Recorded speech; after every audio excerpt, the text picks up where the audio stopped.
You know, if we want, we can start with the work session. Mike's here. Mike's right out in the hallway. Okay, all right, good. hallway.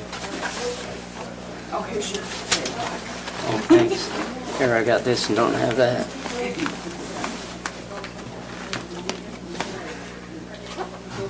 Record is hit, so don't forget, okay? Just so Okay.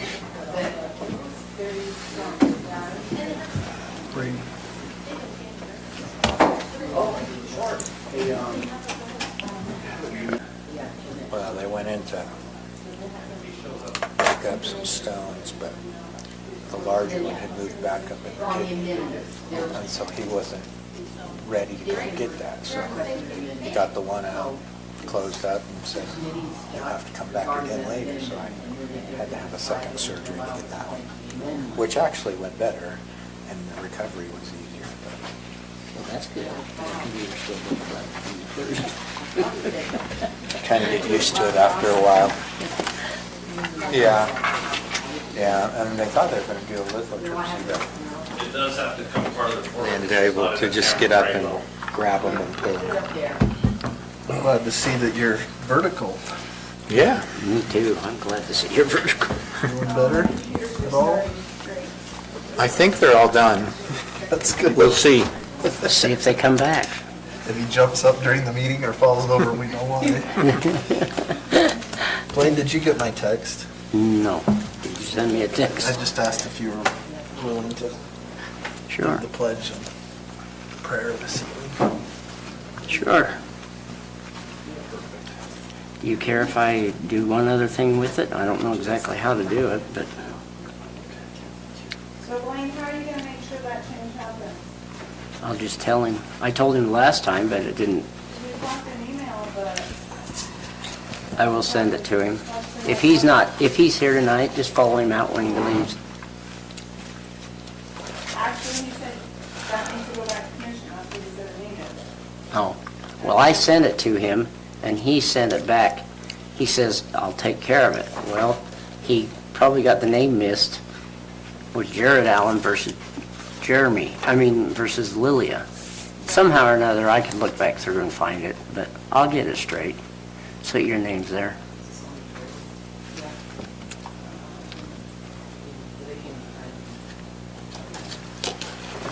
Yeah, I ended up in the ER after our last meeting, so you guys need to... Goodness. Right afterward, you went down there? No, I went home and it was hurting. And I thought I could get through it, and then at about 10 o'clock, I'm not getting through this. I think that was a shortish meeting, or you would have been here Yeah. except for... Oh, I would have left shortly after we finished, because it was starting to really take hold, and it's hard to drive. Oh, yeah. Oh, yeah. It's stupid. Hard to do a lot of things. I feel like that. Would you be available to attend a meeting tomorrow at like 2?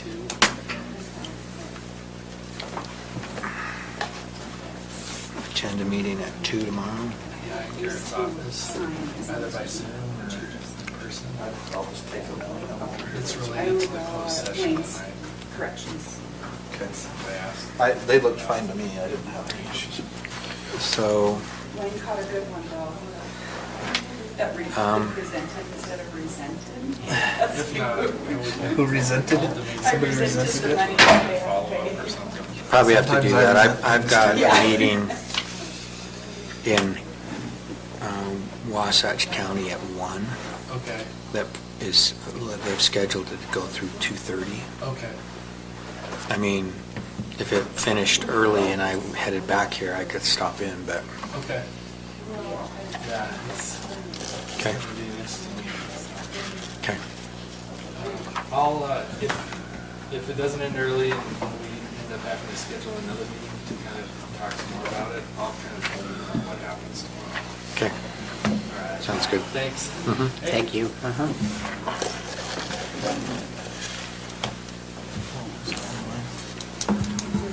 I think. If you want to second one. Matt's going to be a little bit late. He texted me, so I don't know if we want to. We probably ought to just get started. And we can get started. We can bring him. I mean, there's more, but I'd like him to be here for. So. Okay, Okay? projects and prioritization. You've got a list of these projects, Blaine? Nope. Don't have a list of the projects. No, that's what the objective was to determine what were the projects. Well, you got a lot you're currently working on, right? Well, I have a lot that I'm doing, but I don't want to continue. My goal is not to have it to where we are doing everything I'm doing. I want us to have as a group So is this what we want to work on. project list for the flooding projects that we've just recently No. experienced? Is this in this general? is What's this for- for? This is for total, any kind of projects or what kind of priorities. Priority for Priorities projects. that we want to have in the works for, in the future. And because, I mean, I work on a lot of stuff, and it may not be what you guys want.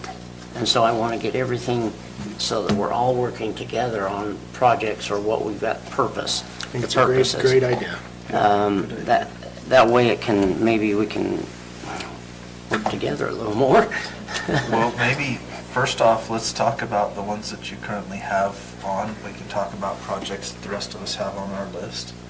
And then let's start talking about priority of those, because I agree, no point in any one of us working a lot of time and energy on a project only to find out that the rest of the commission doesn't support it. Right, It's not a priority, so. right. And those are some of the, yeah. So basically, what I wanted to do, and that's why you have these things in front of you tonight, is because I wanted us to have a brainstorming event of some of the different things that you feel are number one priorities, two priorities of what you think, and then what we can do is combine them without us talking about them beforehand. Let's put them on something here, so that way we're not influenced by each other, and just say, what do you think is, I mean, Robert may have as his number one priority is the airport. Maybe it's not. I think it's a Maybe it's more. motorbike trail road. And so that's what I want you to do is with these pads, is just write down, say what is your top priority that you think we need to accomplish in the next year as a group? I see. Or maybe 2 or 3 items. And then we can go, and I have made a list of different things, such as what do we want for capital facilities, or fleet, or transportation, or a vision, or financially, or, Whoa, so what I mean, I've got a whole list of different things. Anything But- and everything? But basically, I want to know, okay, because we can't go forward without hurting each other one way or another, and I don't want to do that. I want to have us all together on whatever we do. So for instance, if economic development, we want to have a Walmart in town, which I don't. I just says I don't. But if we want to have that, what is some of our major priorities that we want to see happen in Morgan County in, say, the next year? Let's start with the next year, then let's go the next 3 years, and then let's go the next 5 years, and then maybe longer than that. And that way, if we have these different lists, then we can at least go forward with the plans that we're either working on or not working on. Yeah, I think we've kind of talked about them Oh, yeah. hearsay, just in different conversations maybe, but not a specific list like this. I think it's a great idea. So, what, just the way my mind works, I'm going to break mine into infrastructure projects, because I view that as different from codes and ordinances, Right. modifications, and codes, ordinances, and policies maybe. And then I'm going to do a separate one for economic development. Okay, and that's kind of what I was looking at. So I kind of want that, and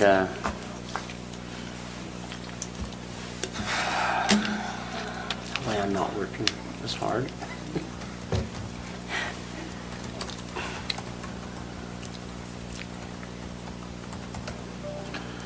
Yeah, it kind of reminds me, I know we had different emails back and forth a few months ago, but it was a conversation we had of there's hundreds of grants out there. So versus grabbing every grant and then saying what project do we have. We want to say what projects do we have, and then let's find the grants to back those projects. Right. That's right. I mean, like we found out the other day, we did not get the one grant. That's what you said yesterday. Might be a blessing in disguise. Yeah, I agree. Because that way we can work on maybe phases of it.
I'd love to see the Croydon Bridge upgraded. I'm going to put it on there, but I'm just going It's to on put the it, 10-year. I'm going to put, completed is what I'm putting. I almost threw my pen right at You're going to put completed? Even worse, even worse. You got to be able to pull that off. Let's tell the in a year. tubers it is completed and that's it. I drove over it yesterday. The bridge part works. The bridge works. There's water running under it.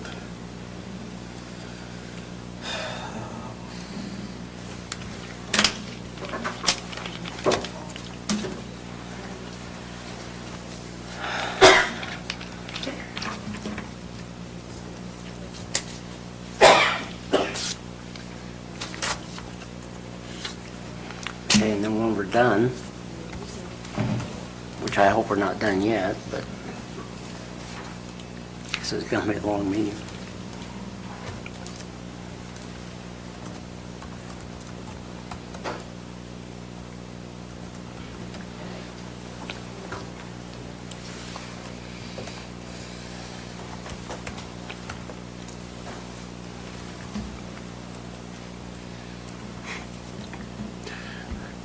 I was typing quick and it said trial. And I'm like, no, trails. I'm not interested in trials. But We don't maybe, want any maybe more. you are, Garrett. But We've got enough. we got We're enough. okay.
You guys done?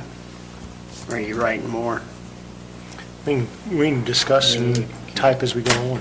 Okay, where'd Julie go? She's got to keep track of them all.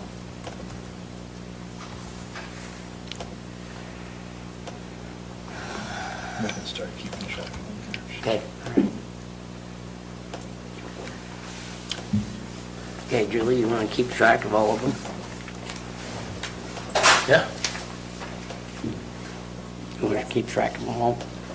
I can, I haven't given them to anybody, but let's just gather them up. Give them to her, we can discuss them.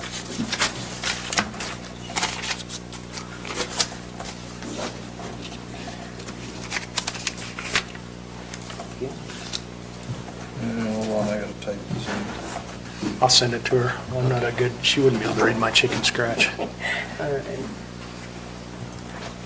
She may not get mine either. Now we gotta wait for Matt's. No, we don't have to wait for him. He's Type them here. up so we can watch them up there.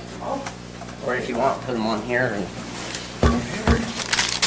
Do you know how to do that? Come on. Okay, type them up fast and then I'll have Jeremy come in and put them on there. Or Jeremy, you're hearing me. As soon as she gets it done, come in here and put them up on the screen. Matt, what we've been doing is basically, that pad of paper that you got by you. This is for paper. complaints? Yeah, that's for complaints. And it's No. blank. It's Amazing. blank. And that's what we want to keep it as, is blank for complaints. What do you need? She's typing all these things up there on this computer, and then she wants to portray it up there so we can all look at them. Yeah, that's the movie.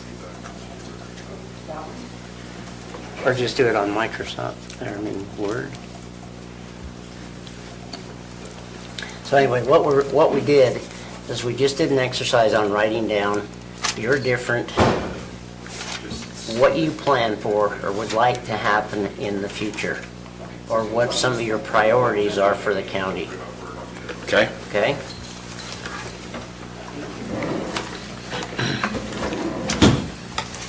What your visions are, what your thinks of the needs are, prioritization of those needs, or What your visions, or whatever visions you are want. for the county, not just what your visions are. We don't want to know your visions, normal visions.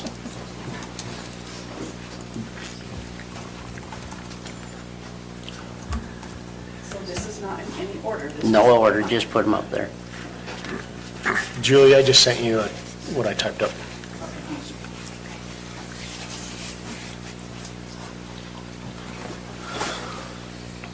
And they can all be general unless you want them specific.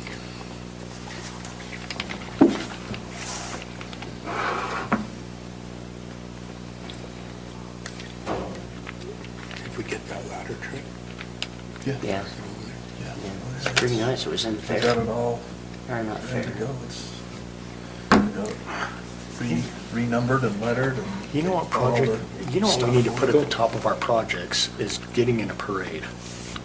Oh, yeah. We're not in any parades. We're also not ever in that The cardboard parade's come up on the regatta. 29th. Let's do it. Swimming is a euphemism for hyperventilation for me, so I'm not getting in a cardboard regatta. Come on, why not? Be a sport. You can Commissioner swim. McConnell drowned. You know how to swim. You I know how to swim. And there you you're go. gonna have a life jacket on anyway. Well, maybe I'd make it then. I thought that was, the Titanic or whatever they had on there on the 4th. Did you guys watch that? How did it make it? How did it fare down towards the bottom? Did it I just make watched it? the video on Oh, I social didn't. media, so. Okay, I didn't watch it. But it got through before I got a chance to see it. I just wondered how it fared. Because that'd be a good thing for all of us to get in. The Titanic.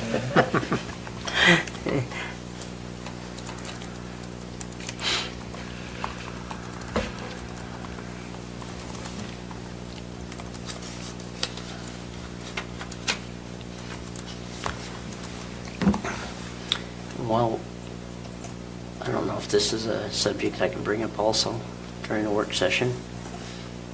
I had a request from a individual that leases the part of our property there on the river up towards the golf course. And they want to know why they cannot go over to the other side of the river and not, instead of just on the one side where the cows were during that day of the regatta. There's not much feed there left, and they want to move to the other side, and he was told he could not move them, because he's had them there in the past. So they use that as a soccer field, maybe that's why who told him he couldn't?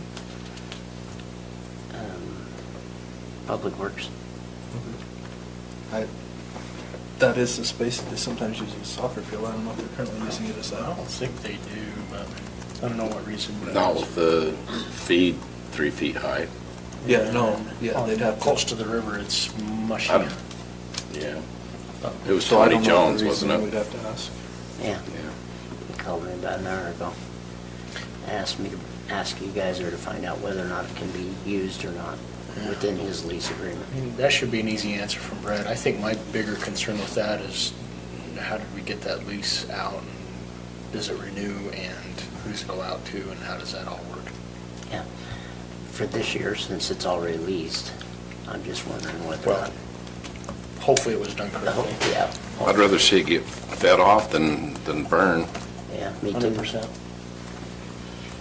So, Let's just make sure everybody that has animals in the county has the ability to to lease. use it. Plus, I we want to think- keep it in Greenbelt.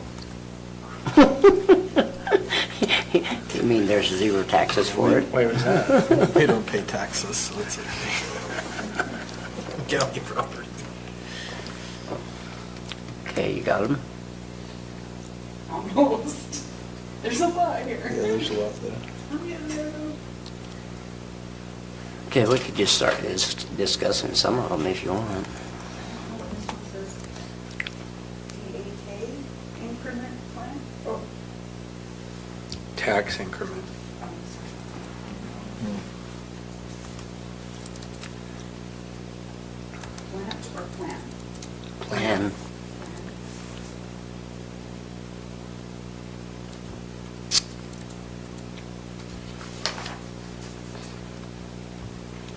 So who wants to talk to Brett or whoever needs to for Jeff? I'll send him an email right now.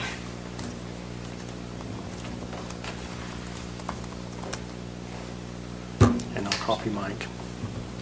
The other idea, reason why we have to do these prioritizations is if we ever want any help from any of the other counties in some of our projects, since we help them in different projects that they have, like the CJCC,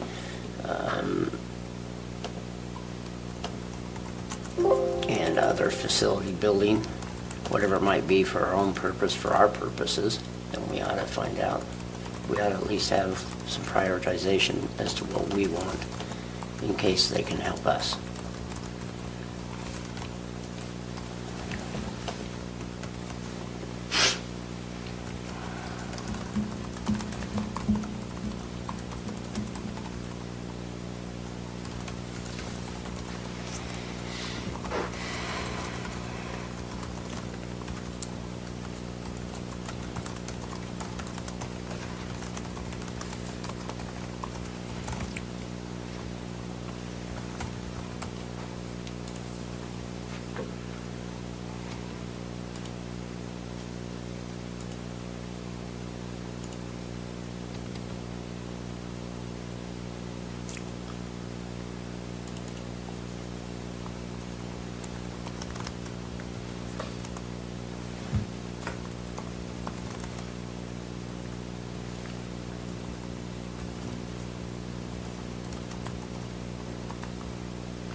See, the RPO meeting was canceled.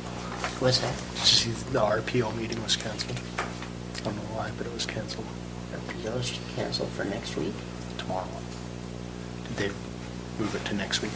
They moved it to the 19th. Okay, it was initially on the 12th. Yeah, it was initially on the 12th, and then it went to the 19th.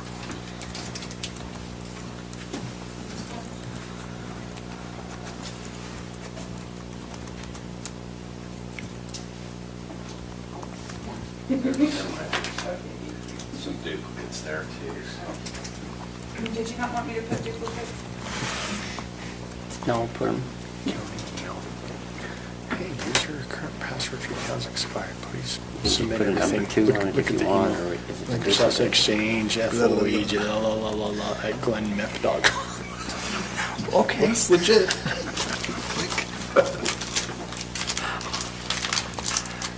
I gotta do a little bit better job than that.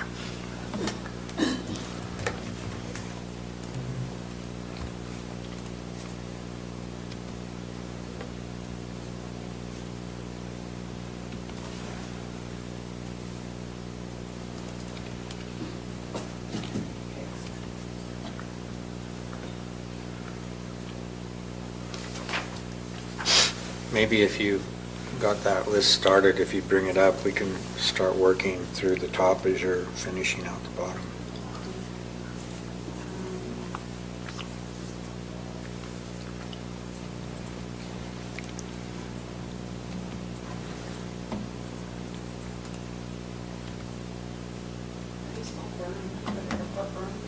BERM.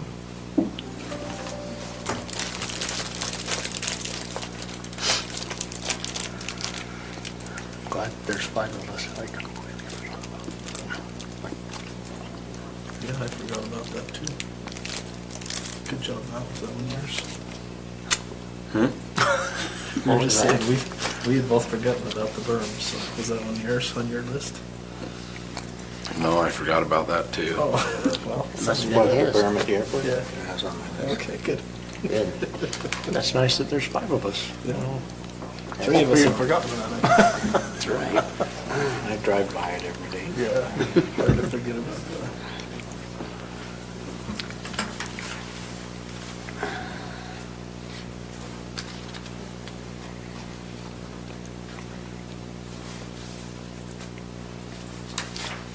Is your stones doing all right?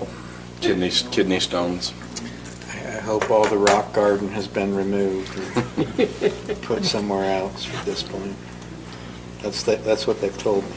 I've heard that's a hard process. I told Blaine, when you wake up from your surgery and the first thing your wife says to you is, "You're not going to like this." It's like, oh, things went well, didn't they? You're not gonna like it. Yeah, we had to do it twice, so. It's fun times.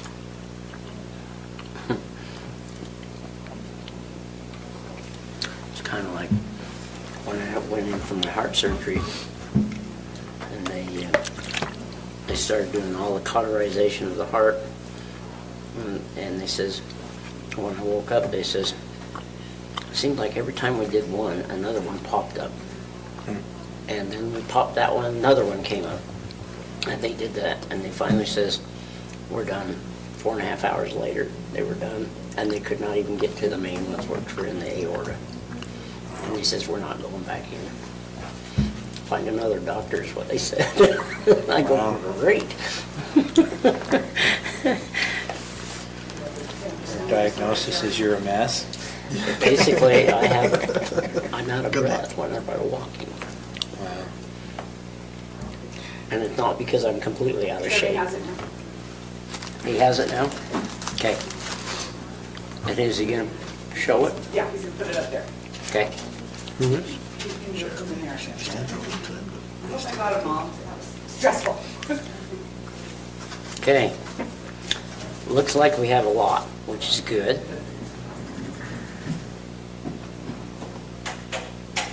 How's that? Oh, mine's first, yes. Infrastructure. What kind of infrastructure? When I say infrastructure, just county That was infrastructure. it, So okay. roads. So that's your roads in general. category. Yeah, County category. roads.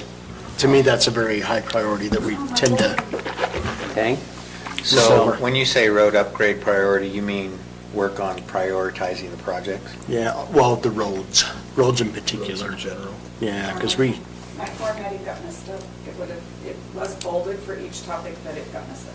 Oh, it's all right. It's gonna be more If you can go and type onto your own thing, oh, sorry, yeah, the bold was infrastructure and then economic development. Yeah, I had them all folded, but by the time I sent it to Jeremy and he put it up, it changed the format. So I guess in my opinion, the top priority for me with infrastructure is road upgrades always. It's just something we never get enough money for. Okay, so as far as those items, there's the list that Brett's come up with.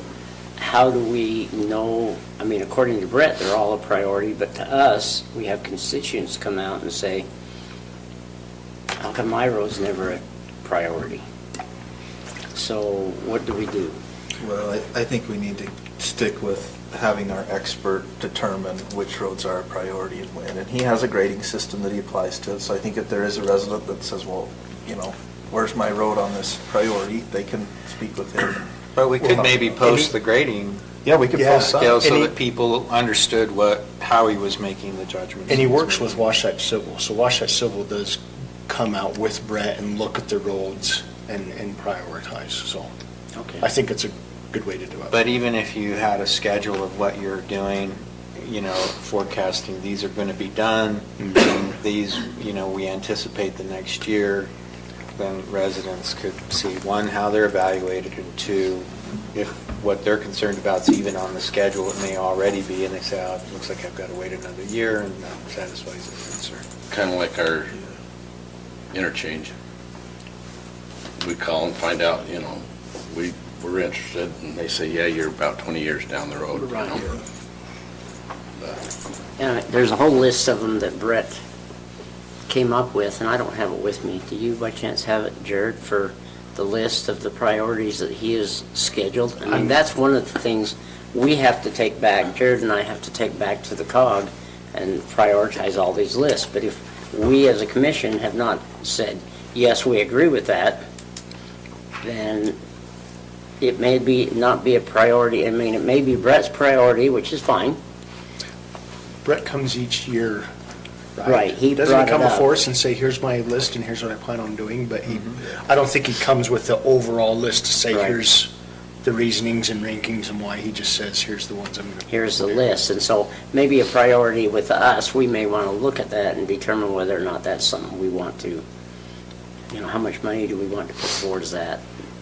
Those kinds of things, especially when we got the extra coming in for that specifically for the roads and trails.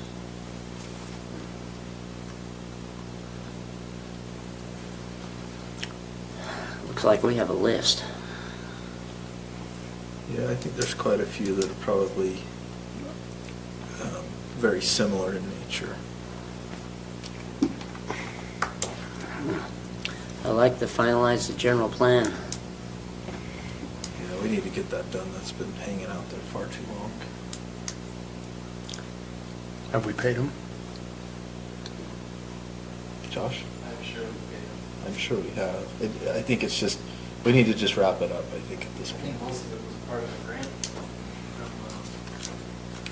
Wasatch Front Regional Council.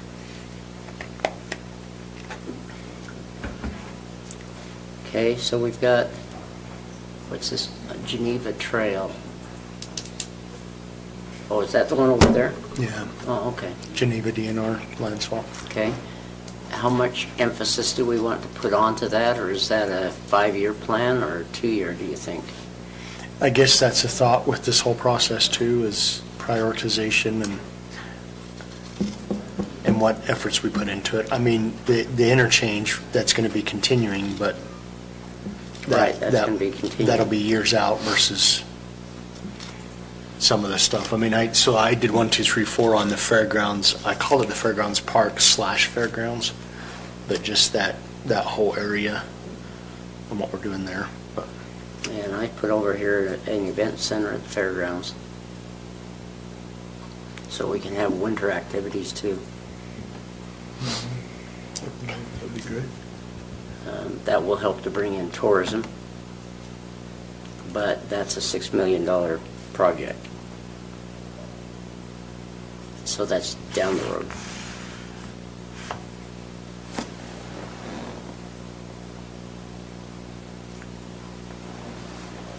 Okay, within the tourism right now and recreation, part of the plan is the pickleball courts. If that's a priority,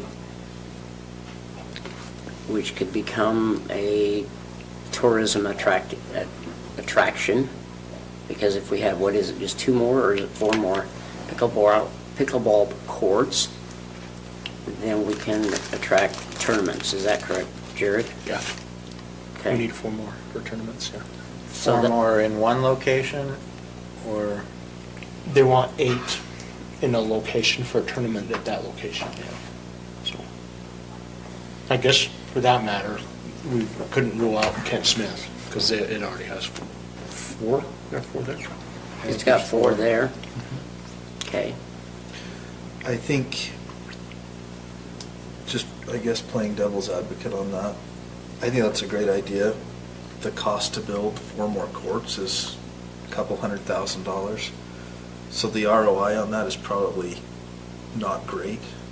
I mean, it would take a long time. I'm not saying I'm against it. I just think if we're talking about it from an economic development standpoint, it's probably not the highest ROI as compared to other things we could do. Okay. It doesn't mean we shouldn't do it. It's just, It's not top on my list. I'm just saying it's not, No, mine either, but. I think from a recreation standpoint, it's a really good thing. From an economic development standpoint, probably not as high on the list. Partly because I think it's more than what you're talking about. So Spanish Fork, if you're into baseball and softball, has kind of an incredible complex of baseball and softball fields. And I think there's 12 fields total. And it's part of a larger park system with multiple parking lots and other facilities.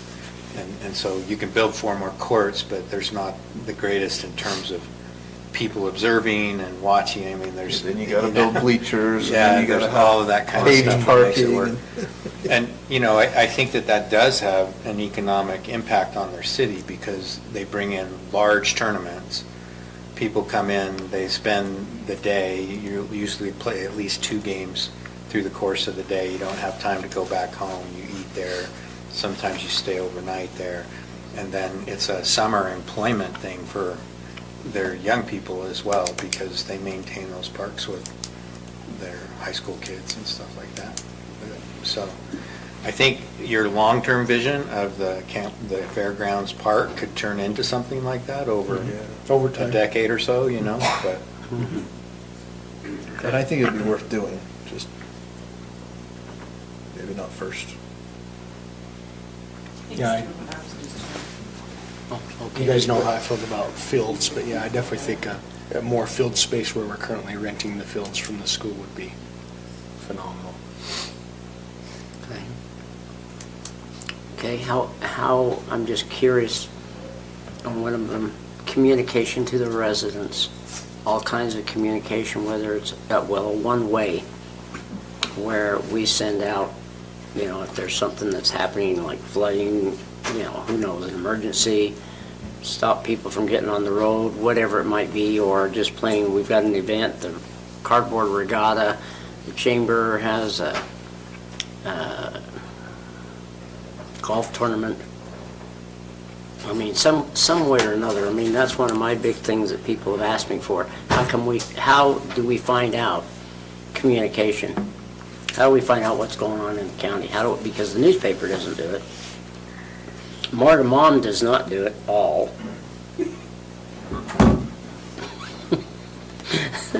So, and I don't look at it. My wife just shows me the stuff.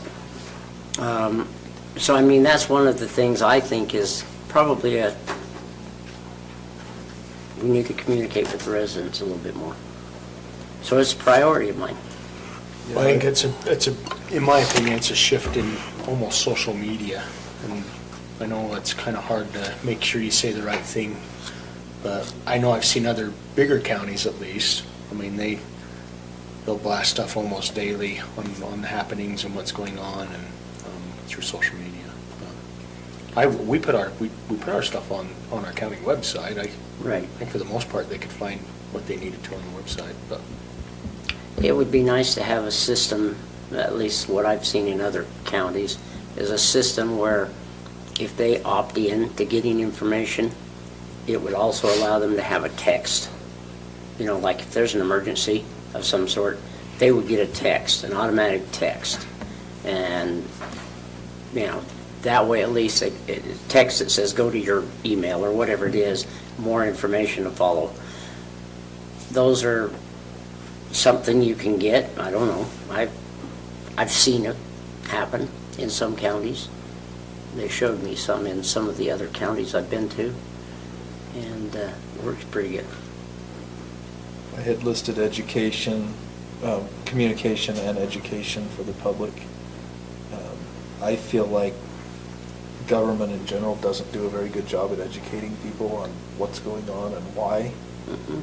And so people tend to come in upset, a lot of times because they just don't understand the process. They're upset about something that maybe the entity is going to address, just maybe not at that moment, because it's part of a bigger process, because they don't understand the process. And this happens a lot with what goes on in the planning department, I think, too. Josh and I have had this conversation. I think anytime we can explain to the public what we're doing and why, it's beneficial. You know, whether they agree with what we're doing or not, I guess is not the point. The point is to help them understand, you know, we're at this stage in the process. Did you see how you did color coding? You have to color like 1 year, 3 year, 5 year, 10 year. That was Jeremy. Well, I'd like to see a water park and a kayak park sometime in the next 3 years. When you say water park, you're talking river park. River park. White yeah. water? Well, White or- water. or- And when you say it, make a statement like that, so help me to understand, are you saying you want that to be a county sponsored, or are you saying you want a private enterprise to come in and put one in? Well, it could be either. I would actually prefer just to build the river to where people can just come. Because I've seen an area, in fact, I've had a lot of people tell me of another area up in Idaho, it's on the Boise River, that they've just built this area so that people can go and they can picnic if they want it out there. They can go and get in the river. They can go down to another spot a little ways further, and it's kayak. The people that can go in there and they can actually kayak and actually learn how to do it. I mean, it's got white waters that come down.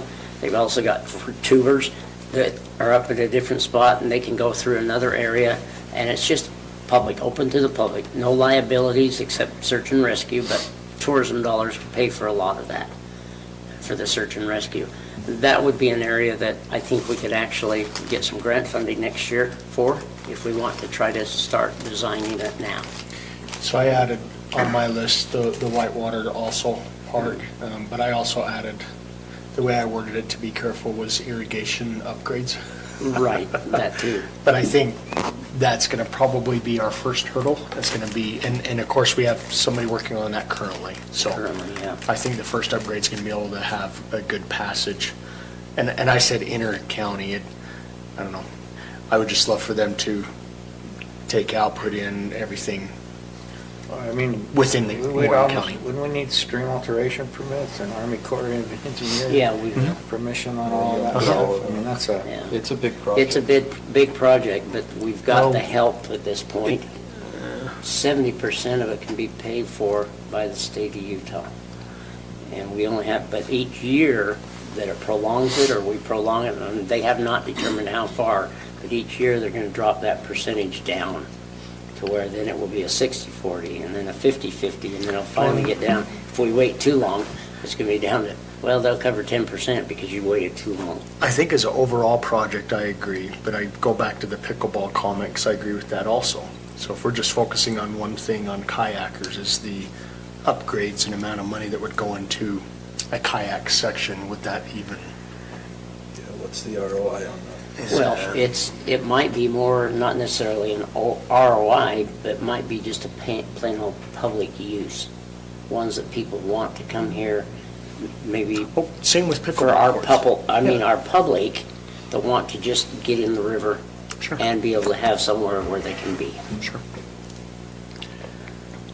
Well, the beauty is both of those provide both of those things, right? Opportunity for enjoyment of residents of Morgan County, and also hopefully some economic development benefit. So maybe what we do with this list, Jeremy's kind of doing it on the fly there, is you break it into the categories, and then maybe we need to determine which things are 1, 3, 5, and 10-year items. And then once you've done that, you prioritize within each of those. That's a good idea. Which ones we want to focus on. I think it'd be helpful if we had an idea of what monies and grants and things like that up there too, so we could Yeah. see exactly what, I mean, if some are impossible right now, or, Yeah, if we had a ballpark figure for cost, maybe. Yeah, We may and not that, know all the grant opportunities yet, but maybe we could figure that out. if we were to look at every single one of those things, almost every one, there's a grant for it.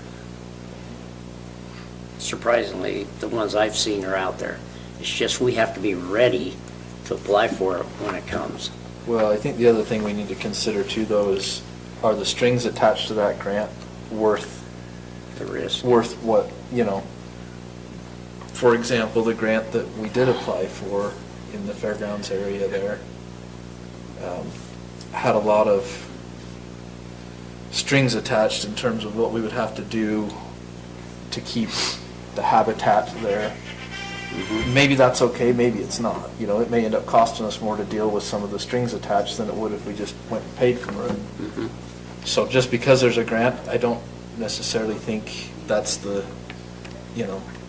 necessarily the best way to go. Maybe it is, depending on what it is. Depending on what the ties are. And I have a question before, because we're getting close, but one of those up there that I put up there, digitizing of the recorder's records, how important is that to us? To where they can also do all of their recording and stuff online too? So you're talking about recording of subdivision plats and stuff? Yeah. I think that was made a requirement, like we have to move towards that anyway.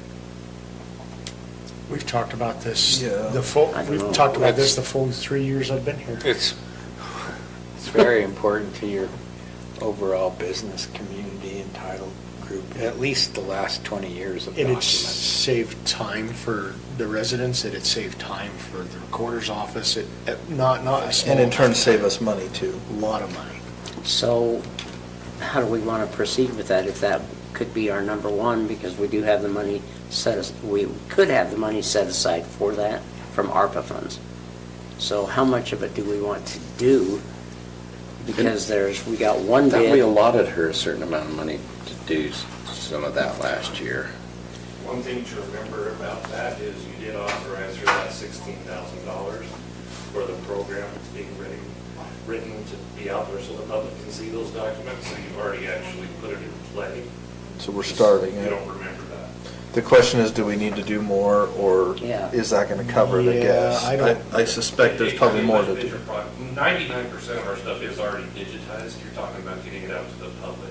Yeah. And that shouldn't be that hard either, to throw money at it.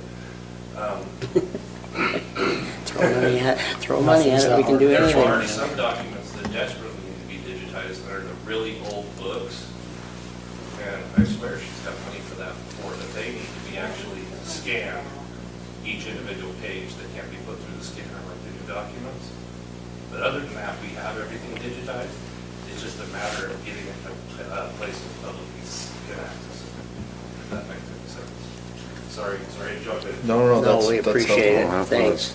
Because I swore we gave her some money for stuff, so. But I didn't think it covered everything that we need, because wasn't the bid to do that like $500,000? I thought, yeah. Well, that was to hire somebody to come in and do it, right? But there was more to it that they were I going to think, do. yeah, I don't know what it all entails. Well, it sounded like what he was saying is we've got a lot of it in a digital format, but we don't have a publicly available search mechanism that somebody can just simply come in and say, here's the tax parcel number. So is that put in the software? parcel number. Yeah, I mean, Combination yeah, software. and there are some jurisdictions where you have to have a particular access, pay a subscription for it, for one level of access, and then there's a limited public access that's free. So there's programs out there to do it. I don't have no idea how much they cost, but it is something that I think, when you're just one second. When you're in Salt Lake County and you're trying to figure out a property in Iron County, or Morgan County for that matter, and you have to send a runner just to get a copy of a document or call the recorder's office as opposed to typing in some information and getting a digitized copy. I mean, even if you pay for it, it's like, it's a lot easier than spending a day to go get a copy of a document. Yep. Yeah. Sorry. Oh, no, I was just wondering about the time frames, the 1, 3, 5, and 10. I think if you're gonna put a time, you might want to clarify it, is that the priority for when you want to start on some of those things, or when you want to finish those things? Because a lot of those lists, they're gonna have their own itemized things that you're gonna have to accomplish. And I think if you're setting a 1-year completion time, I'm not sure you're gonna be able to complete that. I think that's exactly why we got to do it. I see that as a start timeline. Yeah. I think that's, is this something we're going to expend energy on this year, or are we going to wait till next year to even start on it? Right. So I would see it more as a start. What's the one purchasing of land to be used as private? It was supposed to be from private to public. Oh, I don't even see where it's at, but, it's under communication to residents. oh, okay. Purchase Yeah, it land was to be supposed used to as be- private to public. Yeah, used as private. Is private to used as public is what it should have been. So expound on that a little bit. Okay. What are we talking about? Basically, that is, every once in a while, pieces of ground come available, and available for sale. And when those come available for sale, it would be nice for us as a county to have some funds available to be able to purchase that, or at least use as seed money for another entity to be able to come in and assist us in purchasing that ground. So that way it becomes public ground versus private ground, so that public can use it around here in this county. So we're not talking about small lots. We're not talking about an acre lot out there, No, 5 I'm acres talking- that somebody's selling. That does us no good. That's right. But if we're talking about large parcels of land, they'd really, the benefit, again, back to the benefit, what does that look like? Where is it at? Does it even benefit us at all? Well, it would Are we- benefit us. Well, maybe Depending on the not. parcel. Yeah, Maybe depends not, on the actually. parcel, The yeah. only benefit could be that we just buy the land, and if public can't use it real well, or, I mean, I don't know. We don't have the funds to develop it to be used by the public, because even if all it is put restrooms or a parking lot or something, my concern with that, and I know other counties have done it, Summit County's done it a lot, that's a big cost typically to residents. I mean, because Right. if you're talking parcels that are big enough to do that, you're probably talking, I don't know, maybe a minimum of 50 to 100 acres, right? If it's going to be Yeah. useful for any type of Right. major public use. I mean, besides, like you say, a 2 or 3 acre parcel that you're going to build a park or something on. Sure. But I mean, to really acquire those parcels of that size, I mean, you're talking millions of dollars in this county. Right. And millions of dollars, even if you bonded for it, you're talking huge increases in property taxes to pay for that. And I don't think that the citizens would want to spend an extra several $100s a year in property taxes to buy land Well, I've to actually. be used by the looked into it. public. Plus, frankly, I don't think that public entities are particularly good at managing land. Good at being real estate No, the agents. only They're just not reason. good at it. The only reason I'm saying that is I know there's a lot of, well, 94% of this county is privately owned. But if a parcel becomes available, I mean a bigger parcel, say we need it for a park or want it for a park or some extension onto our park or the fairgrounds or whatever it might be, wherever it might be, if we had some funds set aside as a open space funds that could be used as seed money for those other entities that will actually pay for it, and then donate it right back to the county. So matching dollars. when you say Matching that. dollars. And that's all I'm saying. And I've also gotten some quotes on open space bonds. And it just depends on what you want to do. We can bring that up in Yeah, another setting. if somebody's going to give us money, I'm never against if it only takes 10 10% of ours and they're gonna give us 90%. It's That's something right. we always ought to look at. I know. If we're bonding, that's why I kind of like this list, because in my opinion, we'll come together and we're going to have a top priority, and if we're bonding, that's what we ought to be bonding for, if we even think about it. It needs to be for something we all agree on at the top of the list, right? That's true. I mean, I know that for a home worth $1 million would cost us for a $5 million bond, which would basically be seed money. It'll cost a person $132 a year for that bond, for $1 million home. But the advantage is they would end up having some places they could go, because our county's changing. And even some of us old people might like to go somewhere. I mean, you know, Jeff Jones is nice enough for us to go up to the M still. Historic place, he's not stopping us from going up there. But if he wanted to someday, maybe we might have to buy that, if he wanted to stop us from going up there.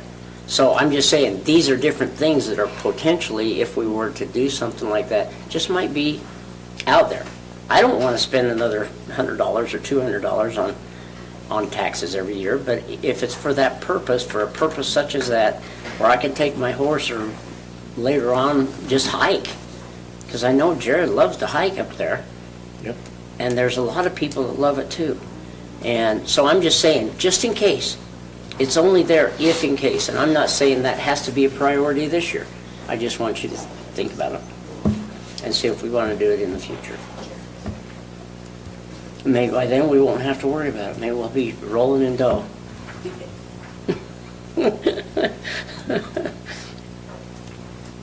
Okay. Okay? Will you get this sent out to everybody so we can look through it? Probably be helpful if maybe we each go through and try to prioritize it and then get back together and look at where everybody kind of prioritize things. Does that sound good? Sounds Do we good to want to me. do that as a work session again, similar to this? No, next week. Not Next next week. week. We won't do next week. So they want to postpone that till August, You want August to do this meeting. again next So, week? based on what I talked to him about after I talked to Mike, they said, well, Did you let Josh know that they're still Not- planning on submitting something? no, not yet. The Milton folks are still planning on submitting their area plan stuff, but they wanted to visit with us first. Just so you guys know. Can I just remind you guys before we start the meeting, if we have a meeting next week, Tuesday, I need everything by tomorrow. Yeah. I thought we weren't going to. We changed that. Well, have you had anything submitted to you thus far? Okay. So we do There are have some some things. important things that need to be taken care of because of the August 1st budget deadline too. Yeah. Okay. So we'll still Leslie hold the just meeting, pointed but them out to you. if you have anything urgent, it might be a shorter meeting than that. I don't think would hurt any of our feelings. I mean, I've got the internet broadband grant, or not grant, but broadband plan. Oh. It has to be submitted by August 1st. We need to review it before then. Is it ready? Almost ready. Okay. It will be by next week? Yes, it will be by next week. Awesome. I've got to review it, so. Okay. All right. Let's move to our regularly scheduled meeting here then. Can I ask for a slight 1-minute recess? Yep. I gotta ask Jeremy something. What's he doing? Into the restroom. Oh, I'll take advantage. Take advantage. You? Yes. These are need to be signed, but if you guys approve those on the consent items. Oh, The okay. assessors.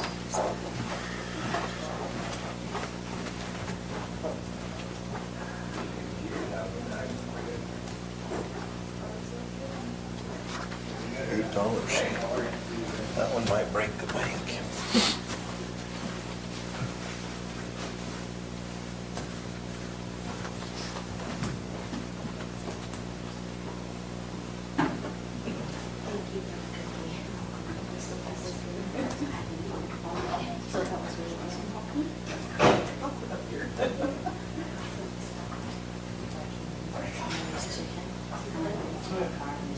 Yeah,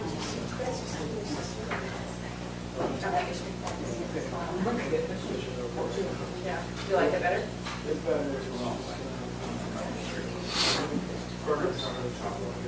Yeah.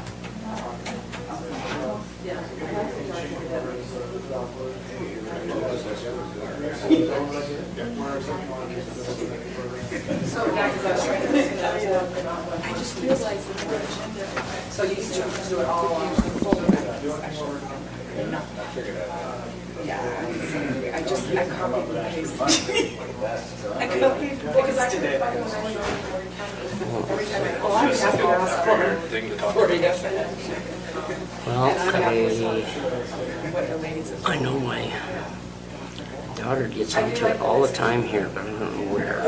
Hopefully, We gotta kind of be careful because they're using that computer to come into the meeting on too, so we gotta juggle Okay, this. let's do it on this one. Hey, how you doing, Aaron? Yes, we do want you here. Gotta do this, So what do I have to do here? wherever you do when you normally get on it. Well, I do that, but I need to get onto it using it to see it play. Browser, I don't know what music you're talking about. Okay. Let's see if I can find it.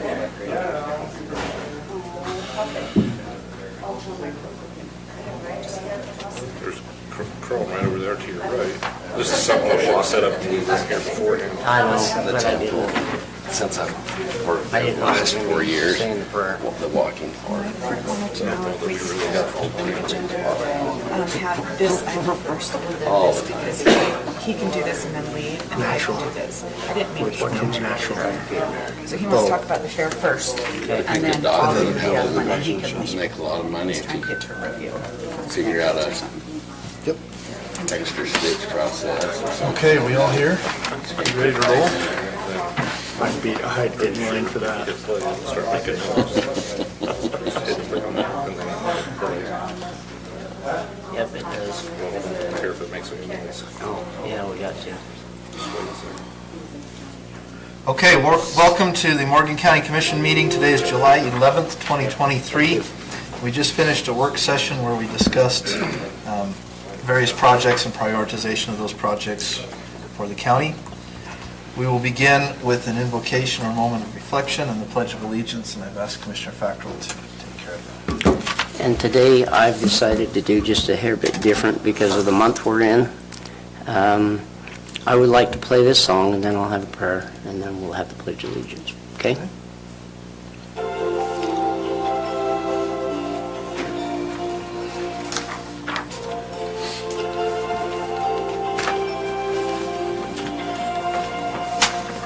If tomorrow all things were gone, I'd work for what I love, and I had to start again with just my children in my eyes. Thank my lucky stars to be living here today, 'cause the flag still stands for freedom, and they can't take that away. And I'm proud to be an American, where at least I know I'm free. And I won't forget the men who died, who gave that right to me. And I gladly stand up next to you and defend her still today. 'Cause there ain't no doubt I love this land.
Our dear Heavenly Father, this afternoon, we're very grateful to be here.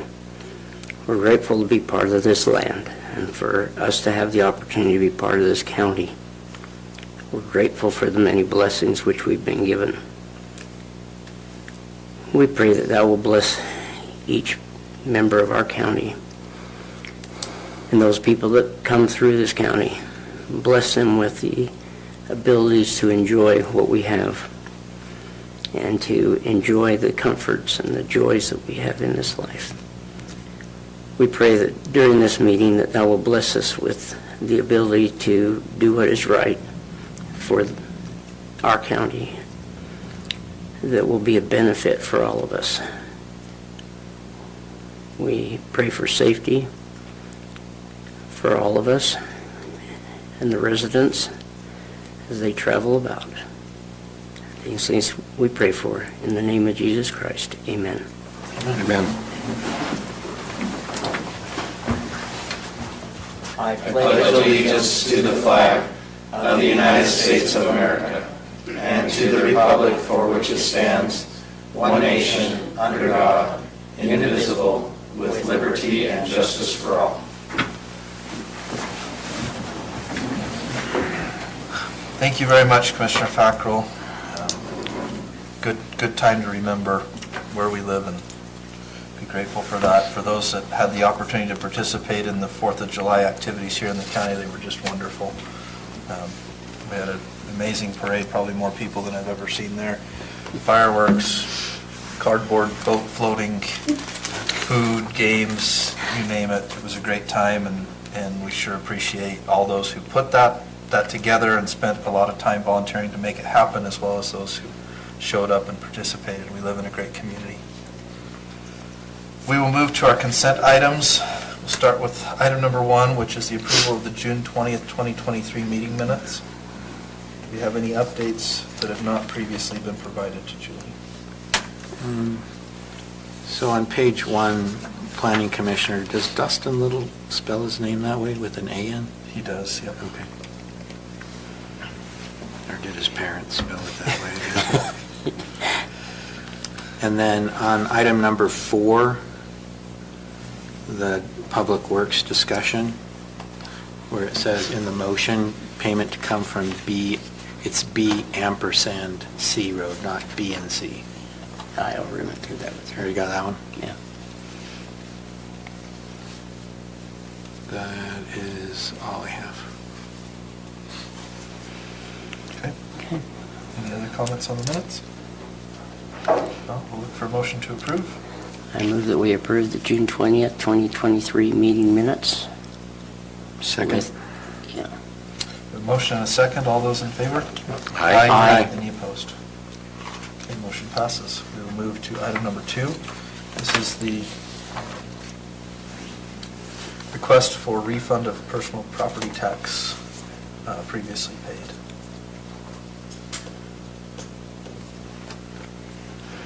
And are there any questions about those amounts?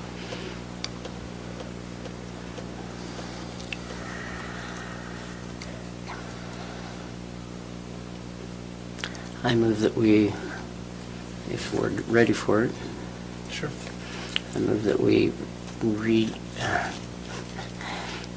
refund, or, yeah, is that what it's called? Yeah. Refund personal property tax that was requested by our assessor's office. Second. We have a motion and a second. All those in favor? Aye. Any opposed? Any opposed? Commissioner Anderson, second. All right, we will move to our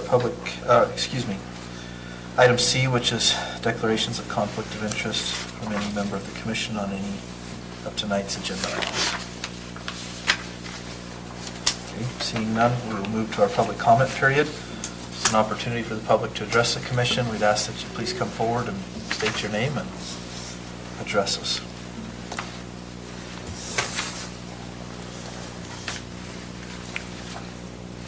Okay. Seeing none, we will move to our, past our presentations, we have none this evening. We'll move to our action items. We have had a request to swap the order of action item 1 and 2. So we'll we'll go with action item 2 first, and then we'll come back to number 1. Mr. Heiner.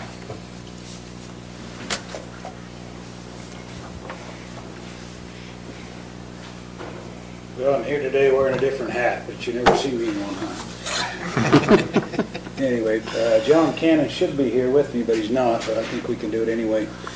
Me and him put on the rodeo, and have done for 2-3 years, and we need help doing that. And what we've done in the past, you guys have donated $6,000 to us and helped us put on some of the events at the rodeo itself. And to give you an idea, what we do with that money is the parachuters that come in. I think that's pretty exciting. The flyover, we help out with that. Give them some fuel for that. The cow milking. And we do try to help out with some of the contestants. If we have some locals that want to enter, we haven't had a lot, but we're sure to leave that open if we have some locals that want to enter the barrel racing or some kind of event at the fair. So that's what I'm here asking for the rodeo, for the RMP rodeo itself, for the fair. If we can get some help like we had in the past, and you guys have been great to do that for us. That's me and John Cannon asking for that. So is the 6,000 the amount you're requesting Yes. this year as well? Yes, same. Yes. Pretty much the same program. They do have some special treats in mind with the skydivers that John was telling me about last night. Yeah, So we do. We're hope trying to you'll add- come and check it out. Speaking we're of the trying to add to rodeo, all for the that. benefit of the public, all seats will be reserved this year. So you do need to buy your tickets online in advance. You won't be able to buy them at the gate. You'll have to buy them online in advance. Yeah. Same pricing as last year. It's $15 for adults, $12 for kids 12 and under.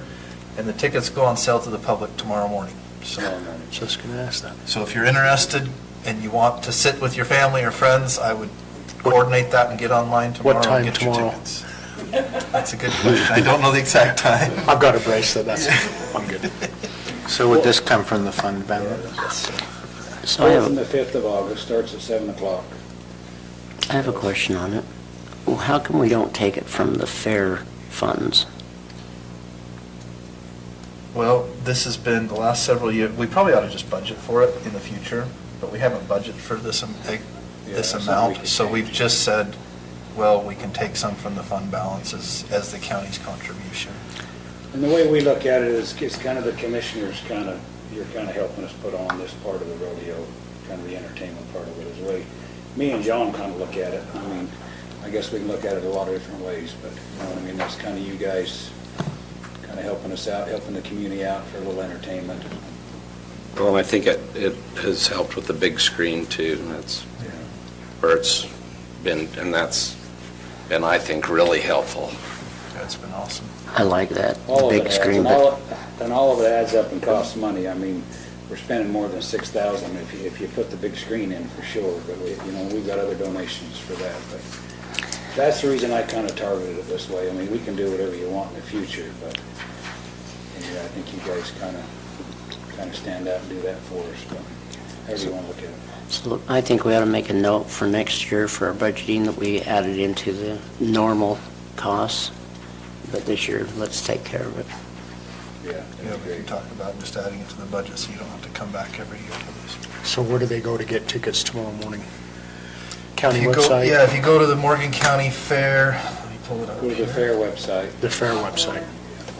Yeah. Where is it? MorganCountyFair.org. You can get to it on our website. There's a link there. MorganCountyFair.org, there is a link from our website, and you'll just click on where it says purchase tickets. And then you can select your tickets. So, there are also plenty of other events at the fair. We've got Junior Rodeo will be the Saturday before that, the 29th. It'll be the Monday. Junior Rodeo is Monday. It'll be Monday night. ATV Rodeo is the Saturday before, Yeah, the we moved that- 29th. We moved that to Saturday because it's so hard to get the arena back together for us that Wednesday, and have it ready for Thursday morning. So that'd be a good idea to move it to Saturday, and then we could have even Sunday or Monday to get that arena back together. It's so tough on it. Yeah. So we basically, you can go to it from the Morgan County website, or you cannot? There's a can, link there's a from our link. website. Where? But I would just go to MorganCountyFair.org. That's probably your best quickest way to get there. Maybe, but I want us to use Mr. our Chair, I'll make a website. motion that we approve the request for a $6,000 donation for the Fair Rodeo to be funded from the fund balance. Second? We have a motion and a second. All those in favor? Aye. Aye. Any opposed? Motion passes. Thank you. Okay. I think Julie's gonna take care of the next one, because I have a rodeo to get to. Yep. Thank you. Good luck. Thanks, Brett. Okay. You ready? Yep, go ahead. We've requested, I say we because I've been working with Brett to get this done. It came to our awareness that we had a discrepancy between what was offered to an employee 2 employees ago. She was given 20 hours.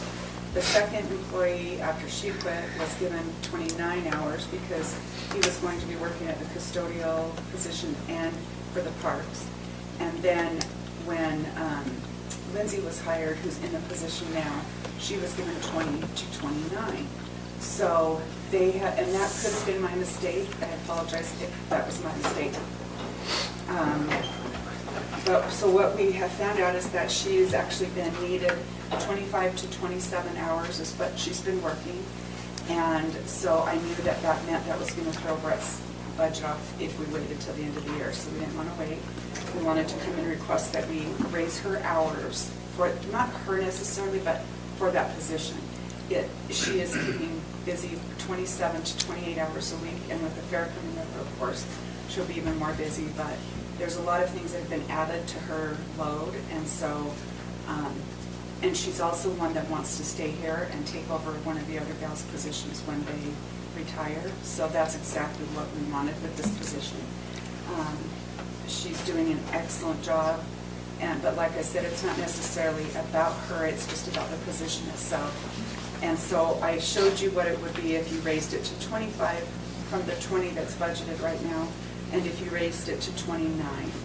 I wanted you to see the difference of the 4,400 or the 7,900 if you go all the way up to 29 for that position. And then we have to get his budget altered for at the next quarter thing. So those numbers are annually, right? Yes. So if we're talking the latter half of the year, for this year, we're talking about half of that amount, Yeah. essentially. Yeah.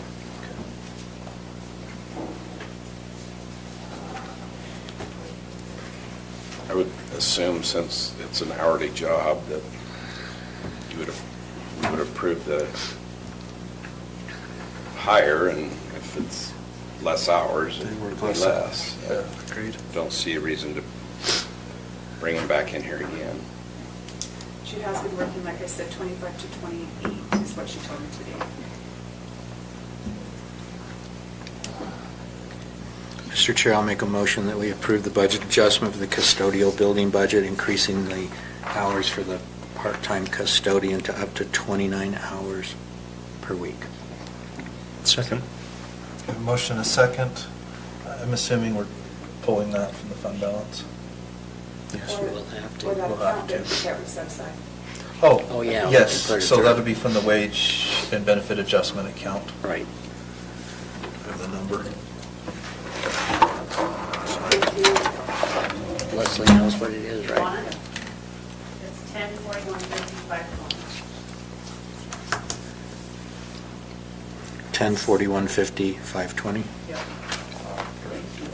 I'll incorporate that in my motion. All right, we have a motion and a second. We had a second, right? Yeah. Yeah, thank you. All those in favor? Aye. Any opposed? Motion passes. Thank you. Okay, Commissioner Fackrell, this is Audit Committee. Yeah. Presentation on our audit from HBME Group. Before I turn it over to our HBME group, I just want to state that, like I stated yesterday, but for the public's sake, I think this is the first year we've gotten it in before the deadline for the audit, which I want to congratulate both everybody that had anything to do with it to get it done, and I'll let Aaron tell you the rest. Okay? Well, thank you, members of the commission. I'm grateful to be here representing our firm. As was told, HBME LLC is my firm. I am a partner. I was in charge of the audit engagement for the year ended 2022. I don't know if you have the report digitally, or if I should just reference pages, or... We do have We it. have it. We have it Okay. here digitally, so yeah, if you want to reference page Okay. numbers, we can see those. So you'll see here on page 1 of there are 2 reports that you've been provided, the main audit report, and then there is one for your federal funds related to ARPA that we'll get to last. On page 1 is our opinion. This is the only part of the report that we can officially claim as ours. The rest of it is yours, and in conjunction with Alex and Carla Flork James. They prepared the report, and we reviewed it and made sure that what we audited is represented on the financial statements. This on page 1, first paragraph, opinions. It says, we have audited the financial statements of the governmental activities, the business type activities, each major fund, and the aggregate remaining fund information of Morgan County as of and for the year end December 31st, 2022, and the related notes to the financial statements which collectively comprise the county's basic financial statements. In our opinion, the accompanying financial statements present fairly in all material respects the respective financial position of the governmental activities, the business type activities, and each major fund. That is the highest opinion that we can give. It is called an unmodified, often said as a clean opinion. And so I wanted to let you know that. And as was noted by Commissioner Fackrell, it is the first time, to my understanding, that it has been filed by June 30, which is the time frame required by the state of Utah. And so that is to be commended, both Leslie and her department, all the other departments, and they're getting their information, the audit committee, for doing a great job. So I wanted to note that. So we'll move to page 5. This section is called the Management's Discussion and Analysis. It is written by management. It is a required section of the financial statements for any government. And it is the best part if you're going to read it and you're not an accountant. It's generally plain English, and it talks about the goings-on of the county during the year. I will read just the first section here for financial highlights. The total net position, or your equity, of $23 million for governmental activities is made up of about $15 million of capital assets, less related debt of $764,000, restricted equity of $3.4 million, and unrestricted net position or equity of $5 million. What this says is you have equity of $23 million. However, $15 million of that is buildings, chairs, equipment, stuff that you cannot, well, you're generally not anticipating to liquidate, so it's not budgetable amounts. Of that $22.5 million, you have unrestricted of $5.1 million. That is fund balance that can be used at the discretion of the commission. So I just wanted to let you know that. Also, what is commendable is that you do have a minimal amount of debt. And when you can operate a government with minimal debt, that's commendable.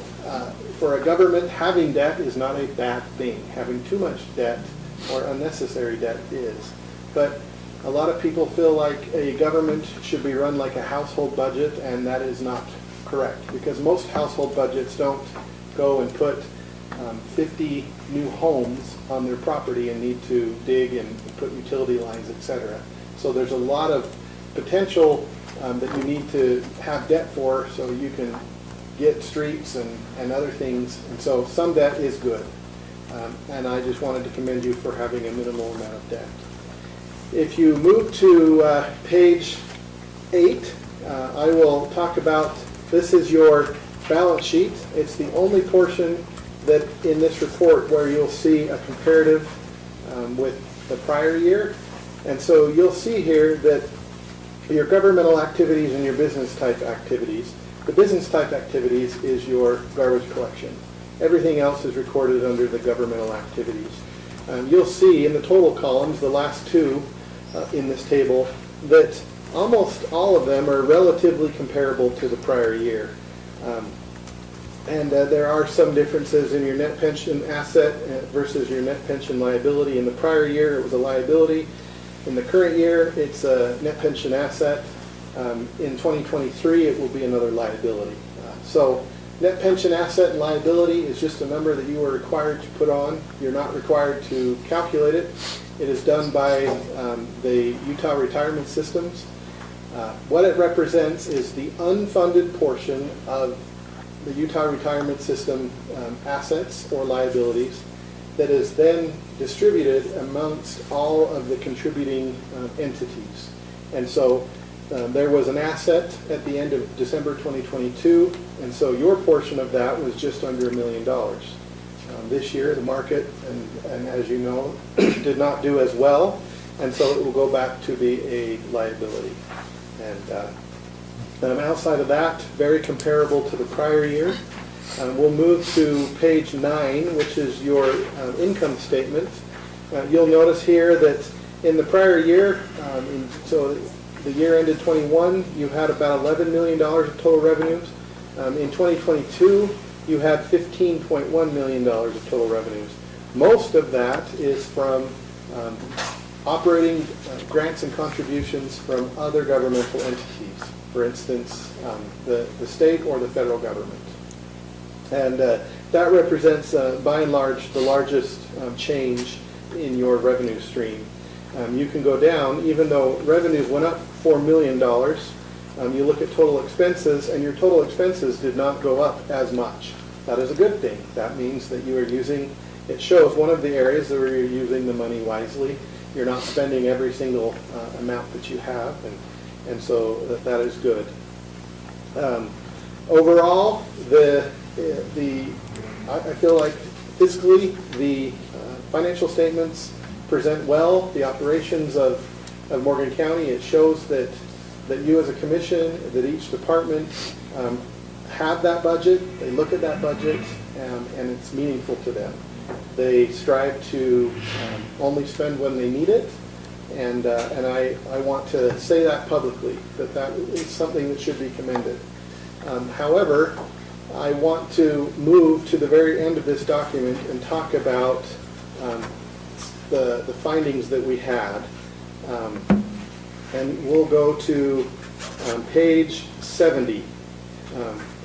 This first one is budgetary compliance. So I don't want this to offset the comment that I just said, that I do believe that budgets are looked after and they are monitored. However, there were some instances here that we noted. The state of Utah requires us to look at certain things, and one of them is budgetary compliance. This is a repeat finding from the past few audits, and it shows here that in your community development, your fire department, your roads and highways or public works, fleet management, and airport had expenditures over the budgeted amount. What this means is that if you received funds during the year and your budget was amended or should have been amended to account for this increase in revenues, the budget was not officially amended, and so you may have been spending money that you had that was in your bank accounts, but it wasn't officially amended in your budget. And so that just showed that actual expenditures exceeded what you reported to the state of Utah as your final budget for the calendar year. It shows here that the criteria, cause, effect, and recommendation. We just say that you should monitor your budget in every category, and anytime that there is a change or you feel like you're going to exceed the original adopted budget, that you make an official amendment so that it is accounted for appropriately as required by state law. We had a conversation about this very thing yesterday at a management meeting. Okay. And one of the things that we've done, and it does list it in here, you've got it correct, but this is the first year that we've started doing quarterly budget amendments rather than just doing a budget amendment at the end of the year, which we believe is going to really help that. We're also doing quarterly meetings to discuss budget with all of our department heads. So there's some fixes we're putting in place so that this isn't on our findings next year. Good, I'm glad. Well, and I got a question for you too. Absolutely. I'm kind of going a little bit of a different direction. I'm agreeing with that.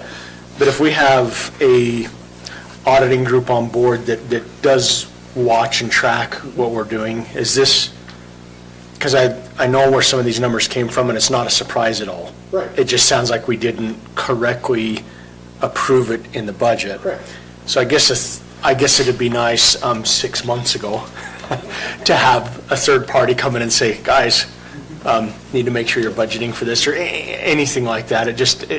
These numbers aren't a surprise, but I guess when the way you're saying it, it's almost like, well, we kind of made a little bit of a mistake on how we reported. So what it means is your allowance got increased, whether that's through a grant or what other revenue source.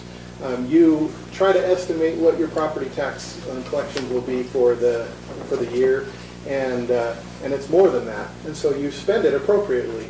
But what happens is you don't go back necessarily and amend each of the areas so that it shows that you're spending under what you are telling the state of Utah and your constituency as to what you should be spending. That's all it's saying. It's not saying that you shouldn't have spent the money. It's that you didn't update the budget. correct, and I agree with that. I guess the point I'm making is 3 months ago, 6 months ago, it'd be nice to say, hey, guys, you've got these 5 items. Might want to take care of them. What I recommend is that every department head should be in charge of their budget. Right. And they should be monitoring it, and anytime they see a budget amendment is needed, right, that it's their responsibility to communicate that upward. And so that way, there's a collective effort that they say, oh, my budget looks like I'm going to need to be changing some line items within my own budget, or go to council and ask for an increase in the budget. And then once that's all done, then Leslie and her office can reflect that accordingly so that it's reported to the state. So they need to do a better job of keeping an Excel spreadsheet on, because some of these come in after the end of the year. Yes, I would say that however they track it, I would say that this is just a reflection that each departmental budget is not being monitored as closely as it needs to, and therefore an adjustment to the budget is not made before the end of the calendar year. Okay. Right. So, I actually thought we had done that, though. I thought Leslie came in with the budgets and said, we think we're going to need to make these adjustments. So I thought a couple of these, I'm not surprised. One of the amounts I'm surprised at, but I thought we had covered that, but apparently we missed some. Some of the bills came in after the end of the year. And then they were put back in the last And year. they put them back in to the year before. Okay. That's why. I would really, or November 1st, December 1st, those meetings that you have, those are the ones where you really want to say, okay, where does the dust settle here? How are we looking? Even midway through the year, right now is a good time to go to every department manager and say, we want you to look at your budget to actual, and we want you to do this, this, and this, and then communicate it to us so that then Leslie's department can update it. Because that's the best way to do that. And we did that just yesterday. Leslie sent out to all of the department heads their budget with the percentage for every account, and they're getting back to us by Monday with their items. So wonderful. We're definitely working on that one. Great. The next finding on page 71 is your Open and Public Meetings Act. This requires that 72 hours from the moment that you approve it in this meeting, those minutes are to be posted to the public meeting notice website. And what we found in this year, as well as in the 3 prior years, that there is an exception every time. And in discussion with Commissioner Fackrell during our audit committee presentation a week or so ago, it was found that a possible cause is that before the minutes are approved, there are a lot of changes to them, and I would say inconsequential changes, whether it's spelling, grammar, etc. And so you approve it, and then it takes them more than 3 days to get them finalized and uploaded. So what I would say is you have 30 days from, you can't go more than 30 days from when the minutes were taken, or excuse me, the meeting occurred, but don't start the clock. So if there are a lot of changes that need to be done, I wouldn't approve them. I would say, I'd say that these changes need to be made and then come back and then approve them the next meeting. And then the clock will start so that you can get them in and submitted very quickly. Is that, do I have that right? Yeah, that's correct. And one of the suggestions I made to, after that conversation I made to Julie, is that she sends out those meeting minutes.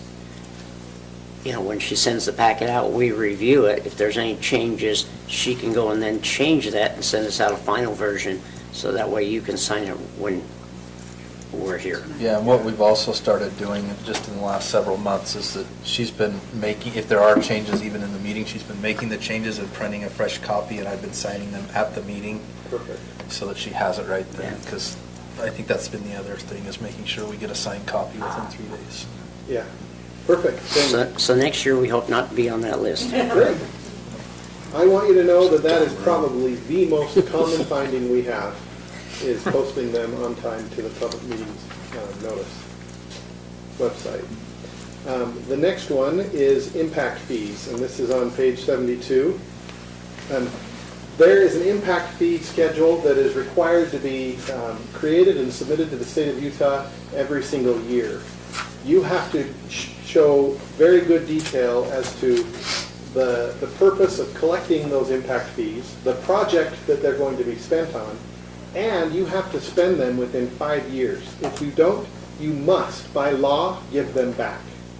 Can I ask a question on that? Absolutely. The impact fees I've dealt with the past 20 years, and maybe this is new law, so that's probably what's going on here. But my understanding is if the impact fee is submitted to the entity, and that is not documented as being used, and I'm used to the years of 6 or 7 years, it sounds like it's 5 now, but that developer or person who deposited that impact fee has the ability to come back and ask for that impact fee back. Correct. But what you're saying, what you just said, is not that. What you're saying is by law, we have to give it back, but I've never understood that. If you don't spend it. So I've still never understood that. So that's why you have to create this report and send it to the state every year. They have a template format of what that report looks like. So if you have, McDonald's comes in and they're going to build something, and you say, all right, there's a certain amount of greenscapes, there's a certain amount of curb and gutter, there's a certain amount, they have to put a park, or whatever it may be, and so you get an impact fee that you charge them. You have to then start spending it on that. My guess is that if you're not budgeting it and creating those reports, it's likely that you're actually spending the money, but you're using your own money instead of this impact fee just because of how it's being accounted for. And so, but if you don't have these reports created showing that we collected $500,000 to be used for a park, and here are the years that we're going to spend it, et cetera, and that's where it's going, then the park's being created. There's no evidence here that the impact for what you need to spend the money on isn't being used or accomplished. It's just that you can't show that tie from the revenues and the expenses. And that's all that we're saying that you need to do each time. But the new law... That's all that we need to do, because that's one of the things that was on my list. We need updated capital facilities plan, short-term capital facilities plan, and impact Which we can studies, use those fees for. Yeah. We can use these fees for, but I guess I'm just really, I want to make sure, and I'm looking up the code right now, but I'm just really concerned that we have to, required after 5 years to return that money. So if. I haven't understood If that. you're saying that if. Without a request. If they're Without a signing- request, yeah. Yeah, because the whole purpose behind an impact fee is you're saying that your construction project is going to impact our community. And so we need this, or this done because of that. And what the state of Utah is saying is, if it's taking you more than 5 years to accomplish what you said 5 years ago, then they're saying, did you really need it? That's kind of where I see the spirit of this law going. And that's why the moment you approve an impact fee, just start budgeting it and then updating that report annually to show that you are actually doing what you said you would when you created that fee, and you're done. I agree with everything you just said. So, yes. So, whether you're saying if what I would say is if I'm a developer and I come and I develop a community, how do I know that you haven't done what you said you're supposed to be doing? So how would I know that there's a triggering event to come and get my money back? I think you need to know that you haven't spent it more than I need to be aware that every single thing that that impact fee is doing has been done. Yeah, sorry, we're on two different pages. So Okay. the page I'm talking about is if we have to, by law, return these monies after year 5. I don't know if we've ever done that before. I don't know if I've ever done that in the entities I've worked for. So if the developer comes in 5 years later, 6 years later, whenever that is, and requests it, and there's no documentation it's been used, yes, by law, we have to give that to them. But my understanding is that, not that we have to, that we have to take these monies and say, we have to give it back to, I mean, some developers might have come into the state for that year and they're gone and we can't find them. I don't know. I want to, Well, I would say. I'll look through the law and see if I can find So this the is a answer. perfect, yeah, perfect question for your attorney to determine whether, or what triggers the refund. So, Yeah, we can look into that. We probably just need to do it. So, Well, I believe that They this need is to a be reporting updated. issue, not that the monies weren't spent. Sure. I just Yep. simply believe it's reporting. It's just finding, that's all it is. Governmental fees. So, you are required, every time you have a fee, that you charge as to why that fee for the amount it is.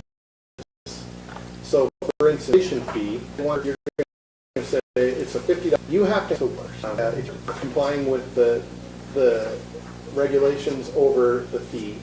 And then also, that if a fee is, if you have a fee and it's not being, so some of the fee could be subsidized.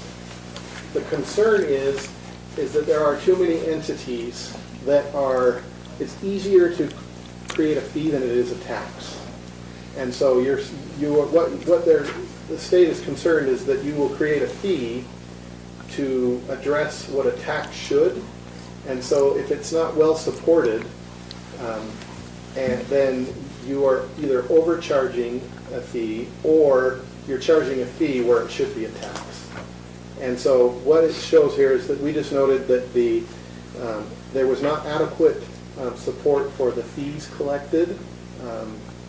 And What would that look like? and what fees are they? Do we have a list? So I can get that. So I believe recreation is one of them. So and another fee would be anytime you have. Well, we can't somebody- pay recreation with a tax, right? So, correct. So what you have to do is determine, because what you don't want to say, we'll just charge $200, but if somebody comes in and says, why is it $200? And all you can say is, we're going to use $200 to subsidize another portion of the recreation fund. So is the documentation as simple as saying, these are our expenses, and there's X number of people that are going to participate, so we divide our expenses by that number, and here's Yeah, the you can say, approximate here's cost the cost of a uniform, per here's the cost individual. of referees. here's the Yeah, cost because of we field have referees. all that documentation that I'm aware of. So yeah, I think what I would like to see from you is to say, here's the fees Okay. and why they're inadequate. Because it sounds like we have I don't think, Jared, we do have them. That's the problem, is we do not have them. We do not have a specific, if we did, we wouldn't have the problem. That's So why I'm not I've been saying that the fighting fee is that inadequate. for I'm all saying these that years. when we requested support for why the fee is what it is, nobody could get it to us. Yeah, Gotcha. That's what I'm saying. that's what it is. And so all we've got to do is start documenting why we have to charge Yeah. Can you tell us which $150 for- fees I can- we're I can- talking You about can tell here? us which fees we'll look into Yeah.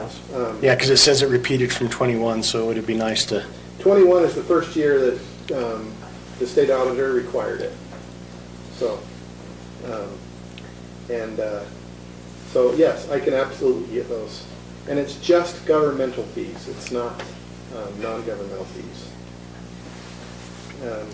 All right, the next one on page 74, Utah Retirement Systems. We are absolutely certain that this was approved by your predecessors at some point from the existence of the beginning of the county forward.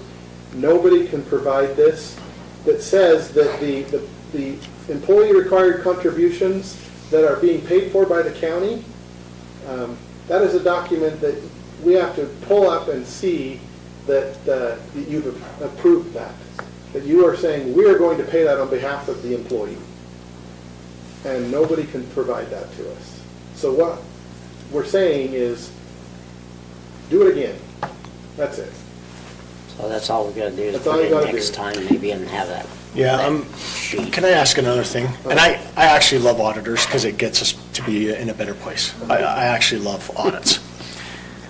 Is there a mechanism or a way, because this is our official report for the year 2022, right? And this is going to be public and submitted to whoever or however. I would love 3 months prior to this to say, okay, guys, we've got these fees, we don't have documentation for these fees, we need to track down. We've got HR, we've got this document we can't find, can we get that? I mean, it feels like to me that, I'm like, really? I had no idea. So, absolutely. The state auditor's Yeah, office, too late to do anything they right now. create the Utah State Audit Compliance Guide, and it will tell you what class of county, what class of city, et cetera, you are required, and then it will tell you there are procedures that are required to be done every year, and there are procedures that are required to be done every third year. That is at the state auditor's office. It's a PDF. I'm happy to send that to Leslie and she can distribute it to you. That will tell you exactly what we're going to be doing every single year. That's not what I'm talking about. Because you guys are the experts. You're asking for a pre-op. Yeah, you guys come in and say, guys, here's where your deficiencies are at. Right. Boom, boom, boom. And then, but right now, we don't have time to correct them for this audit. Right, so what I'm saying is, you will see, like the budgetary compliance, it'll say, every single one of your meeting minutes has to be posted to this website within 72 hours of approval. So then you guys know to go there and look at every minutes that you approved and get this is the date we approved, this is the date we submitted, and you can see whether you're going to be in compliance or not on an ongoing basis. Correct. Okay. So, I have a set of specifications for civil documents that I use. I could say, you need to follow the spec. Or if I'm paid, and maybe that's what it is, I'll go through the drawings, I'll look at everything, and I'll say, guys, you're missing this, you're missing this, you're missing this, you're missing this. And that's what I'm reading here. Okay. I'm not reading through everything that's required. I'm seeing the items we are missing. And I guess And that's I would almost want to, maybe we pay ahead of time and say, okay, can you guys do a quick preview or look at this so we can see if we can correct this before we submit the yearly audit? That's all I'm saying. okay. We could do that. The big thing is you got to remember, an auditor comes in, they audit us based upon what our clerks, our accountant has done, or our accountant or clerk, and all the other departments. They do all that, they get the stuff together, and yes, he could probably give us a draft beforehand, but they're supposed to be completely independent of these other entities, and they're reviewing what we have submitted. So it is a final end year, We and don't- sure. Yeah, we don't even come out until May of the next year to start the audit. I mean, that's the So- reason I wanted to get it done earlier in the year, but we still did not have all the books. I mean, with our changeover last year, from Stacy to Leslie, we were correcting things all the time throughout the year. And so what we need to do is we just need to continue to do that. And I think next year, we'll have all these things corrected. Well, I think that's. we don't want to have bigger everything corrected objective. because we need you to keep working for us. You Right. need a job. Yes, Well, Be working for us. we could have new findings next year. But it would be nice, it would be nice to correct the repeat findings. Yes. Yes. And we've been Yeah, trying to that's do what I'm that, talking so about. let's just, Yeah. it'd be lovely to have an audit at some point where there were no findings at all, other than it was good to go. I don't know that we'll ever get there, but we ought to work on correcting the repeat findings. In my opinion, if you use humans, you're going to have mistakes. And that is just a fact of life. And so I think a perfect audit just doesn't exist because nobody is perfect. And so you want to have the best control environment known to man, and that's great. But that just means you have to be perfect in developing and designing that program. So every year, you're going to tweak it. You're going to say, if you're installing cameras to make sure that everything is, no one's stealing stuff from your shop, you're going to, after you install them, you'll realize, oh, this corner is a dead spot. And so we need to, so you're always going to be having an issue. Always, always. So in my opinion, as your independent auditor, a finding is not a bad thing. It becomes bad if you ignore it. But never once have I felt that any member of the commission, any member of management that we've talked to has ignored these and said, meh, whatever.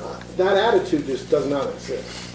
And so that's why I feel like these are good things to talk about.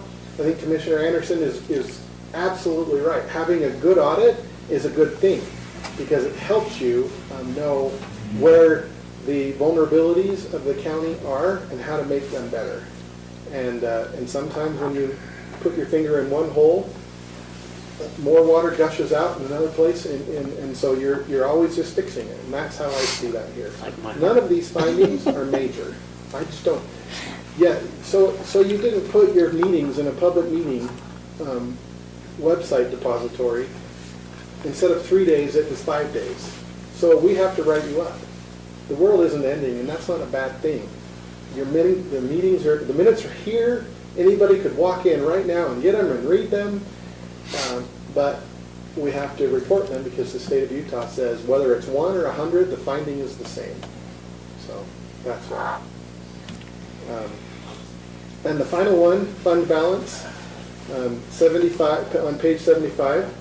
It just shows that there was a deficit fund balance in the road fund and the fair fund.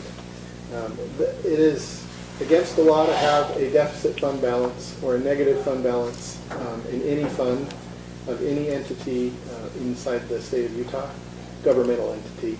And so we just report that on there. We already know that it's going to be satisfied and everything's okay on this one. You are required to budget at least 5% of the deficit fund balance each year until it is made up, or 100% of it if you can in that year. And I believe, So is that something we put into next year's budget, or do we do a corrective action now? either way, it depends on the amount. And so the smaller amounts, if it's a few thousand, you can just move it over from the general fund and Yeah, we should. and done.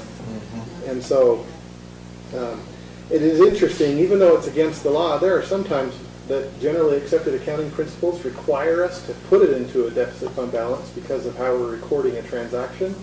That's still against the law.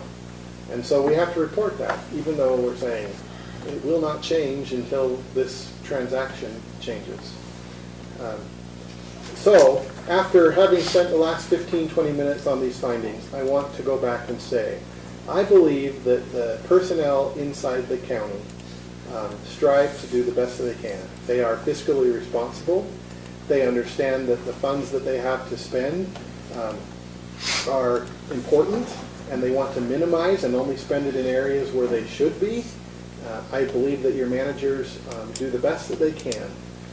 And so, in general, I don't want anyone to leave this meeting, whether it's up front or behind me, thinking that there's a dereliction of duty, or there is some we need to grab our pitchforks and start going somewhere and get mad at someone. I don't think that you are in that position at all. I commend you for meeting as much as you do. I commend you for wanting to make these corrections, and it's evident. We've been doing the audit for the past few years, and every single year it is better. Every single year there's something else that we're looking at, and that's because we see some low-hanging fruit, and then we can move on to the higher-hanging fruit. And every single year it is better. And so I want to finalize by saying, good job, everyone. Are there any other questions that I can address? Thank you. There are some other questions, but I figured I'd call you later on Happy to. because there were some questions I had in the audit itself, but I Okay. can call you on those. Yeah, happy to address that. And if any of you want to meet, I can meet virtually, I can come back up. I have no problem. Awesome. Thank you. Thank you. Appreciate it. Thank you. Appreciate it. Okay, we will look for a motion on item 3. This is acceptance of the 2022 audit as prepared. So moved. I don't know who did it. A motion by Commissioner Wilson and Seconded by me. Commissioner Fackrell.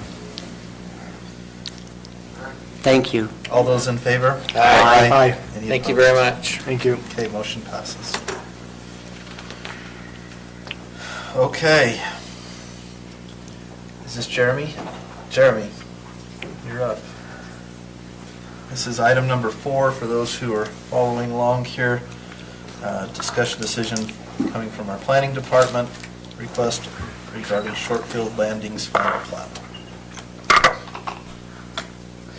Good evening, Mr. Chair and members of the County Commission. Action item number 4 is on tonight's agenda is for application number 23.011.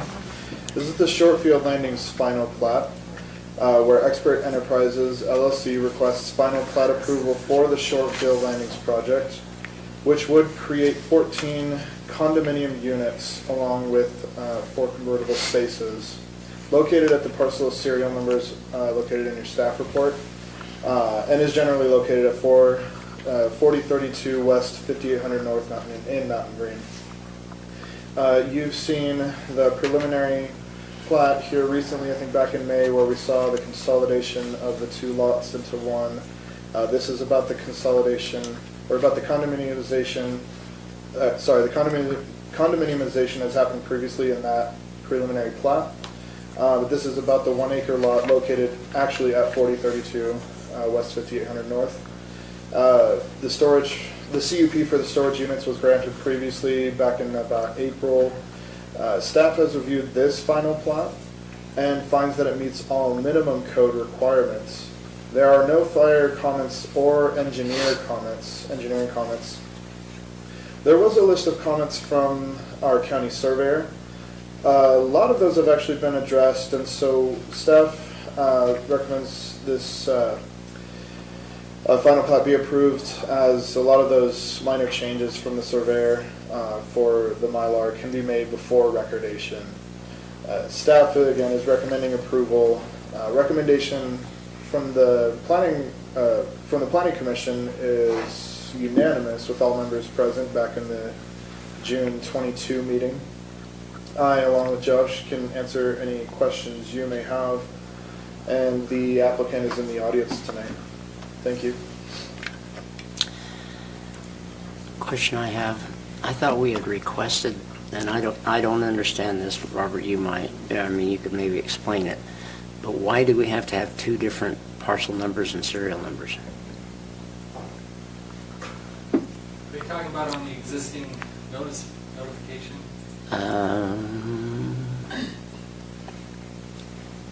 It says located on parcel number such and such and serial number such and such. Yeah, because the consolidation of the final plat hasn't occurred, so the current area includes two lots. Once the final plat is recorded, they'll go away, there'll be 1 parcel number, and then there'll be the condominium units. Okay. There'll actually be 18 parcel numbers. Yeah, and it's just for the Okay, all existing right. buildings on the lot located at the address that is Okay, specified. all right. 14 units total. That's fine. Across I just 3 need buildings, I an believe. understanding of it, is all. So I've mentioned this before. Note 2 says the condominium owners association will own and maintain all common area. The condominium association will never own the common area. The common areas are owned in undivided interest by the unit owners. So we could just fix that note by saying the condominium owners association will maintain all common areas. Just strike own and, okay? And then in the dedication,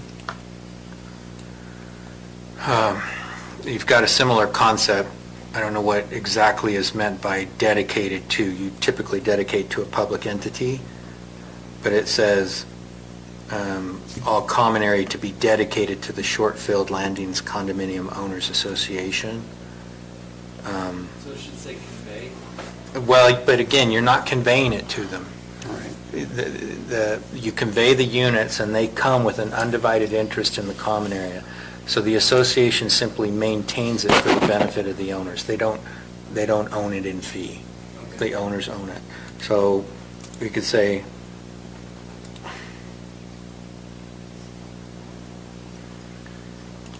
I frankly would strike the whole sentence. All common area to be dedicated to the Shortfield Landings Condominium Owners Association for the purpose of public and private utilities. I'd just strike it. Okay.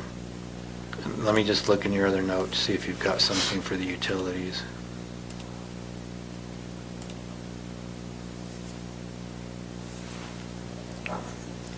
Yep, all common areas of public utility easement. So the utility concept's already covered in note number 5, so you don't need it in that. So I'd just strike that sentence. All right. We'll have them delete it before it's recorded, and I'll have the surveyor go over it. And just make sure when they fill it out and complete it that I'm talking about the owner's dedication. They've just got name, title, they don't have the entity information. That should be the record owner of these 2 existing parcels that's listed there. Okay. Okay. Mike, Jeremy is texting and saying he can't hear anything Josh is saying, so it will not be on the recording, just so Oh. you know. I asked if we could move my mic over, he said they're not movable. Okay. Speak really loud, Josh. I can. Okay. So this isn't a public hearing, right? No, this is not a public hearing. Do we have any additional questions for staff? Or questions for, is the applicant here? The applicant's representative is here. Okay. Any questions for the applicant? Okay. Let me look for a motion. I'll make a motion, Mr. Chair, that we approve the Shortfield Landings final plat application number 23.028, allowing for 14 flex space condominium units, and I'm going to add, and 4 convertible spaces located at approximately 4032 West, 5800 North, based upon the findings from the staff report dated July 11th, 2023. I'll second it. A motion, a second to approve. All those in We don't favor? have to state what we struck and. Yeah, do you want to add what you And changed? you might want to add that. With the modifications that we discussed in tonight's meeting. I'll still second it. Anything Robert says, I second. A motion, a second. All those in favor? Wow, Robert. Aye. Aye. Any opposed? Motion passes. Okay, move to item number 5. This is a request for approval of a concept plan for 75 lots within the WPR development. Thank you, Mr. Chair. Yes, the action item number 5 is for application number 23.021. It is 75 lots within the WPR development in the Wasatch Peaks Ranch Special District, consisting of 350 acres and generally located at approximately 4195 North Morgan Valley Drive near Peterson. The concept plan includes 54 single-family dwellings for parcel B, located on that plot, or concept plan rather, within which 79 ERUs are allowed in the WPR development agreement. So again, they're only going for 54 instead of 79 allowed. For parcel C, there are 21 single-family dwellings, of which 124 ERUs are allowed, again in the WPR development agreement. Staff has reviewed this project and finds that it meets all minimum code requirements. There are no fire engineer comments or surveyor comments for this one. This project was actually resubmitted twice to address, in efforts to address engineer comments, and those comments have been addressed, hence no comments for this submission. Staff is recommending approval. The Planning Commission met also on June 22.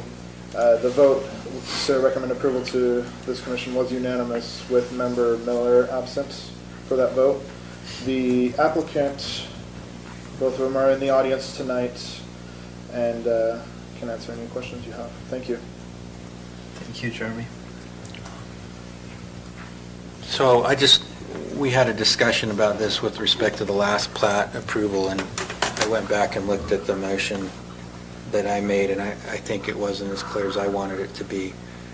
This is a concept. I just want to make sure that the fire district is looking at fire and emergency access, not just to address these properties, but any property that's adjacent to these properties. I'm not saying they need to grant easements to all these other property owners, but I want to make sure that, and I know these are self-protected in terms of their own fire district, but I think we need to make sure that for a fire maintenance or prevention and or control posture, that we have the ability to use their roads if we needed to get up into other areas. So I'm sure they're covering it for themselves. I just want the fire district to look at it to say, you know what, we really would need, if there was a fire in this property over here, we would need access this direction. And I think we fundamentally can take it under the state code. I just would prefer that we have an arrangement with Wasatch Peaks so that we're not, trampling on their rights, that we've got that worked out. So. We do have an agreement with the fire department, they have access to our property. Okay. And if we can maybe I just get a copy of that and see it and make sure we're all good. I just wanted to make sure that was covered.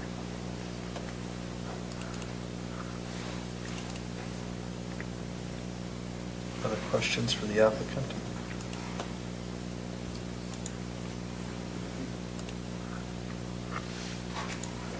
Or for staff, I guess. For that. What are the cul-de-sac links on there?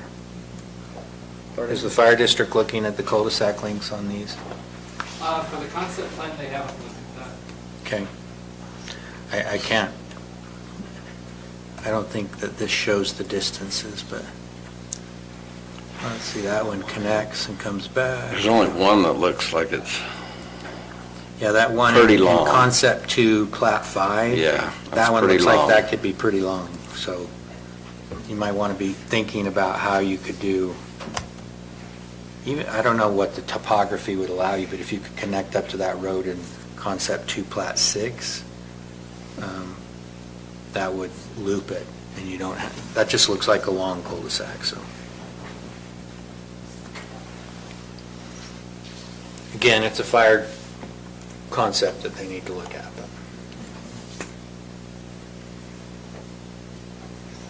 On the other hand, that could be a very steep ridge that's impossible to traverse, so. So with regard to secondary access and fire access, their development agreement did address some of that, and there's a total number of single-family lots that they are able to create before they have to generate that secondary access. But we can definitely look into that and have Dave Rich and Boyd Kerrigan review that during the preliminary plat stage. I think he was just trying to say that that looks like over, 500 feet that we... 750. Yeah, I know there's a specific 750. agreement on when the secondary access has to be put in for the overall project. Correct. You've just got one of these cul-de-sac links. That's long. Just given the amount of acreage that we're talking about here, I mean, if those were third acre lots, Yeah. then I would say you probably don't have too much length. But I'm assuming these are like 5, 6, 7, 10 acre, 15 acre lots, and that's going up through 2, 4, 6, 8, 10 of them. That's probably fairly long. So our current code allows for a dead-end street to be 750 feet. If it exceeds that, then it would have to come back to you for your approval with the fire department recommendation of approval. So that would be part of preliminary plat or final plat in the future. We'll be looking Okay. at that. That one just looks long to me, so we might need to address it one way or the other. If there's an easy way to connect and loop it, I would do it, so that we don't have to fight about that. Okay.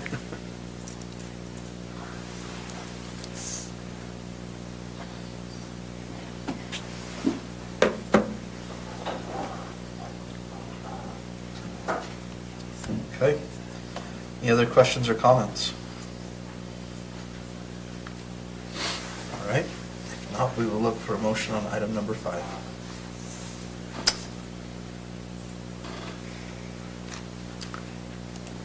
Come on, Matt. We keep doing. I move to recommend approval to the county, oh boy, here we go again. Josh? Just move to approve. I move to WPR. approve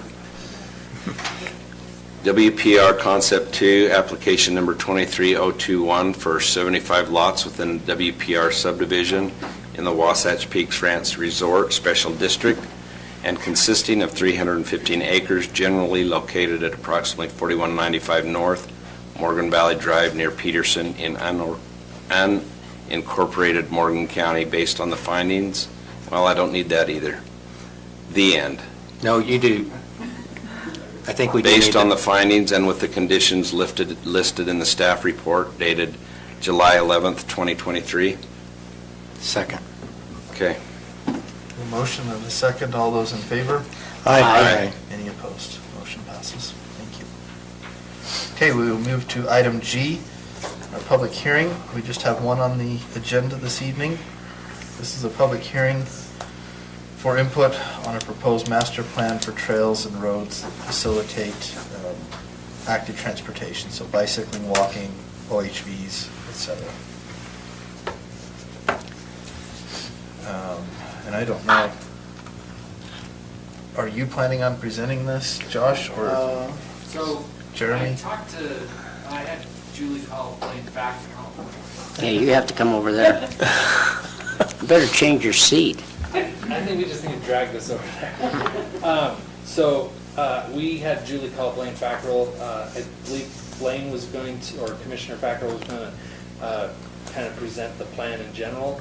I asked Jeremy to kind of go over what the Planning Commission discussed and some of the current concerns they had and just what happened at the Planning Commission meeting, public hearing. Yeah, so before he begins, this is what we had 2 weeks ago.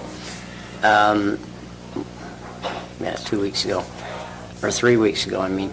We had this come before us, and we send it back to the Planning Commission to go over it and go over this plan. And they had some comments about it, and so I gave them my comments back to them in the commission meeting, or in their meeting. And anyway, he has those concerns. I addressed some of those concerns, but he's gone out, the planning department has gone out and researched some more of those complaints. And I have the Active Transportation Advisory Board here tonight, at least part of them, 3 of them, 4 of them, which is pretty good. And so they can also answer any of the questions that we have. Go ahead. So, yeah, the public hearing was held in the Planning Commission on June 22. Comments were received and heard from the public, and then Commissioner Fackrell's right, he spent a good portion of that meeting teaching the Planning Commission members about the intent of this master plan. The discussion centered around a lot of questions that the Planning Commission got to, and I went through and transcribed a few of them, and I have a few of those listed here. One, if you don't charge for an activity, then are you free of liability? there might be state requirements for being free of liability, and that's talking about trails that go through, or that someone kind of donates to the city for maybe open space, and again, it kind of goes to their property, but it's a question of liability. Josh researched and found the section of state code 57-14-204, and I actually found that if we wanted to go through, we can look it up, but it does kind of reference that. Has another question from the Planning Commission was, has Morgan City adopted a transportation master plan? The answer is not exactly. The grant that they got a few years ago is for drafting a new park, and trails were actually kind of part of that plan. They only addressed the park and got funding for that, and so they've kind of had a draft trails plan sitting for since about 2006, so it's pretty outdated at this point, but that's what I found when I spoke to Teresa from Morgan City. There's a couple of trails that the map, in some of the maps in the master plan call existing. The Planning Commission noted that in reality those maps aren't existing, or they're active but not existing. This was a change that they suggested. The Planning Commission suggested basic edits and had concerns about image quality concerning a lot of the maps.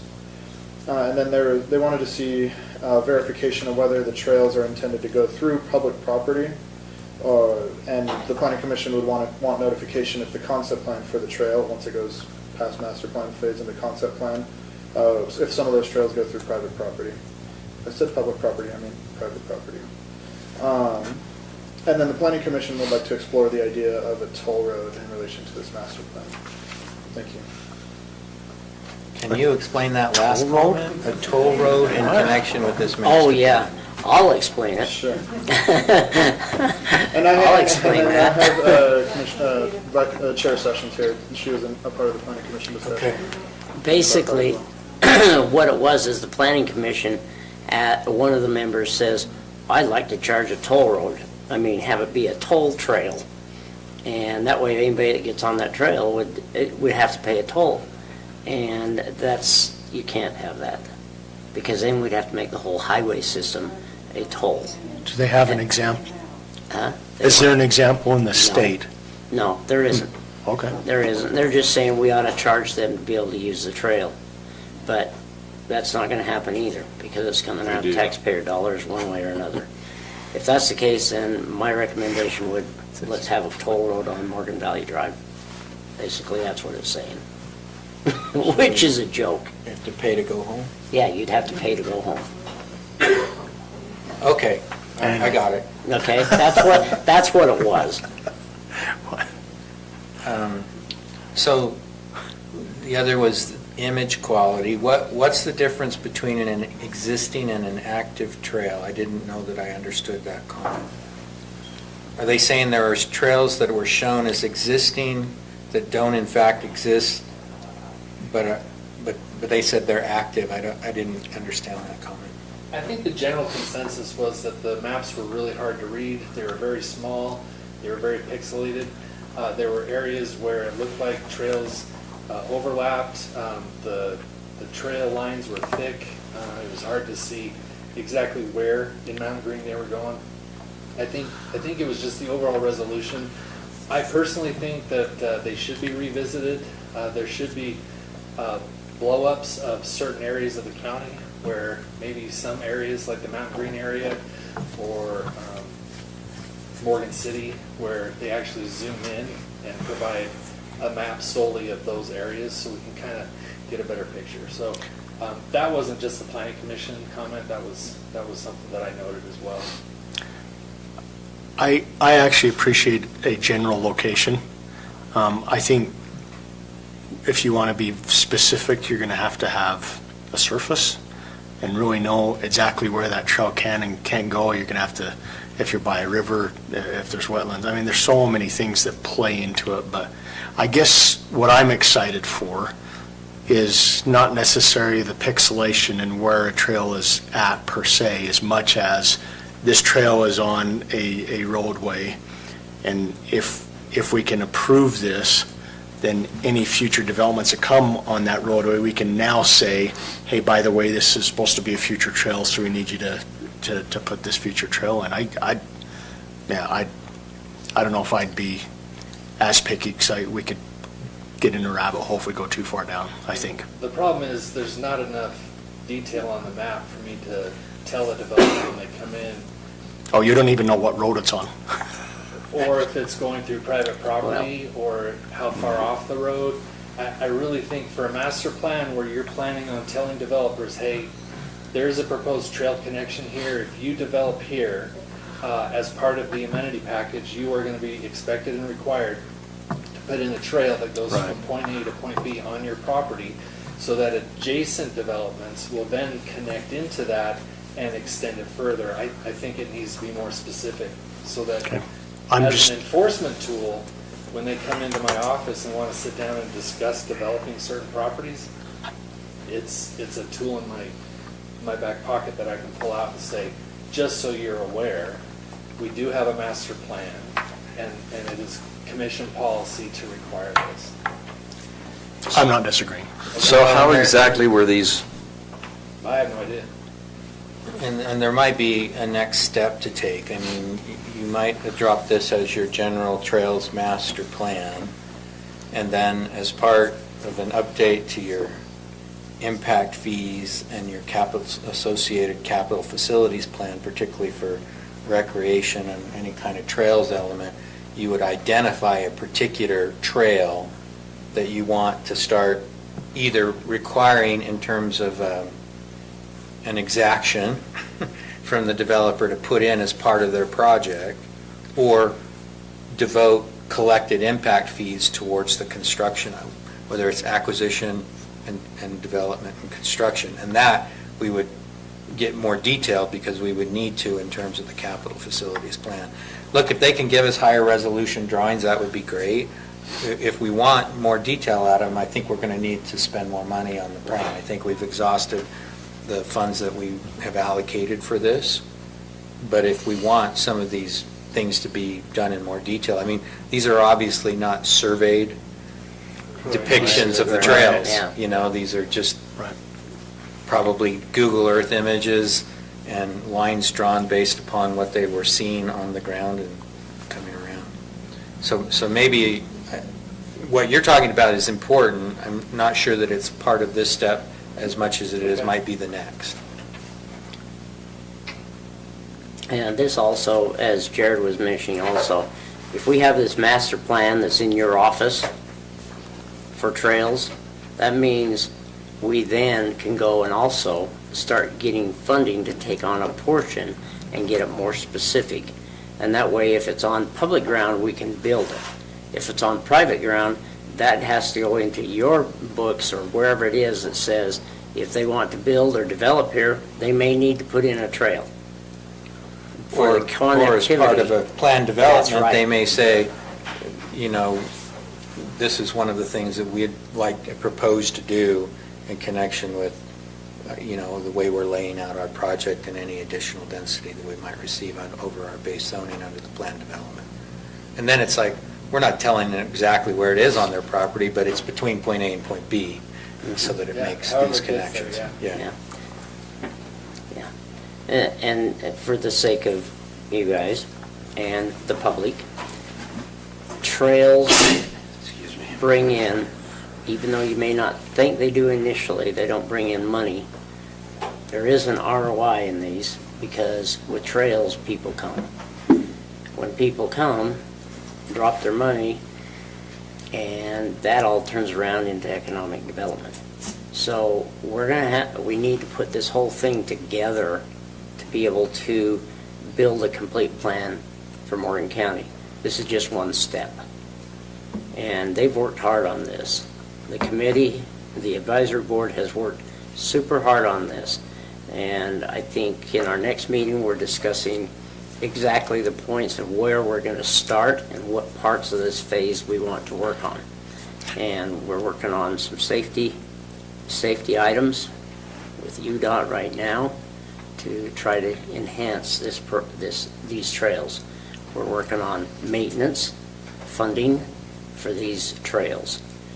And I noticed today there was construction equipment on one of the trails. So, Josh, this is I gotta look at the title of this. Matt, what's the title? Active Transportation Plan? Morgan County Active Morgan Transportation Plan? County Active Transportation Plan. Where are we at? I'm not going into detail. I guess my question is for 30,000 foot.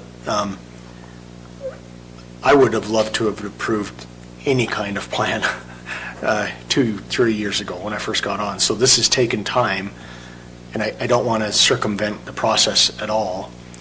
I also would love to approve a plan just to get us started and going. And then whatever we need to do in adjusting or massaging or how we move forward next, let's do it. But I don't know. I think the sooner we can get a plan in place, better. Even a rough general plan, the My better. recommendation would be to adopt this plan as a master plan for the county to direct policy moving forward.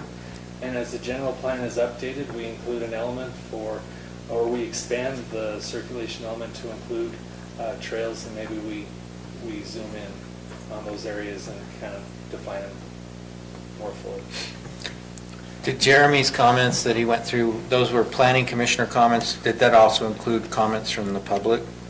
I mean, I know we're going to open this up for a public hearing, or were there public comments? There were 2 or 3? There were 2, I think, Two is all. comments from the public.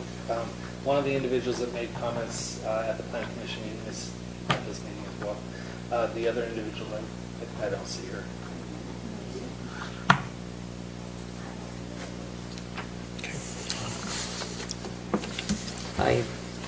Would any of the active transportation people like to say anything?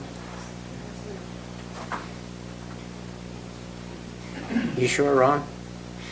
Do you always have something to say? Scott, I know you had, and this question will answer Debbie's question, but when we were looking at this plan, there was an area that was private down around your place.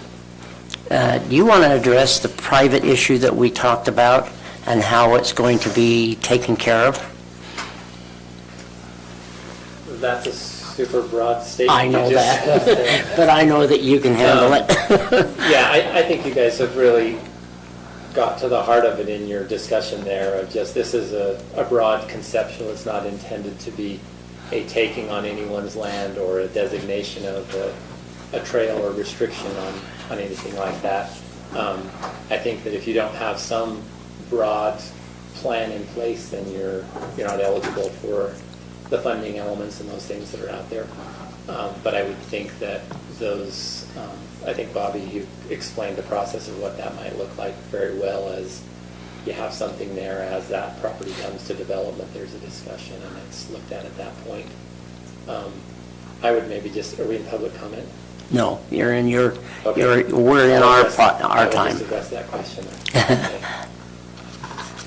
And then with respect to the private landowner's liability for open, free use to the public, I haven't looked at that statutory provision in a year or two, but my recollection of it is, if it is in fact open and free for public use, then there is a statutory protection for users who are injured on the property during that period of use. That doesn't mean that somebody's lawyer won't sue them. Right, But there is a statutory protection unless it's been changed. Yeah, and that's why a toll fee will not work. Yeah, what I found was 57-14. It had several parts, I believe 5 parts to it. One of the parts seemed to indicate what Commissioner McCollum was talking about, and then it seemed to contradict itself. So, I mean, the section that I found that kind of related to that was section 401, 57-14-401. It said, notwithstanding section 57-14-202, to the contrary, a person may not make a claim against or recover from an owner of any land, including land in developed or improved urban or semi-rural areas open to the general public without charge, such as a lake, pond, park, trail, waterway, or other recreational site, for personal injury or property damage caused either directly or indirectly by participating in an activity with a recreational purpose on the land. And then in the second, it says, nothing in this section may be construed to relieve a person participating in a recreational purpose from an obligation that the person would have in the absence of this section to exercise due care or from the legal consequences of a failure to exercise due care. So I don't know, it seems to kind of contradict itself. Well, the second provision that you're reading relates to the user of the land, not the Okay. owner of the land. It just worded really weird. Yeah. Yeah, the way I understood it, from when I called the state, is they basically told us if they do not charge to go on that trail or that park or whatever that is on this person's private ground, if they do not charge, then they cannot be held liable for any hurt that comes to the person using it. I think the provision. But I'm not an says attorney. They can charge $1 per year. Yeah, not more than.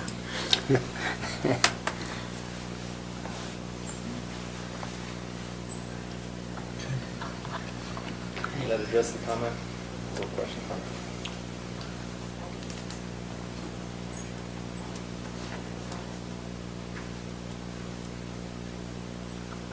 Any other questions for staff before we move into public comment?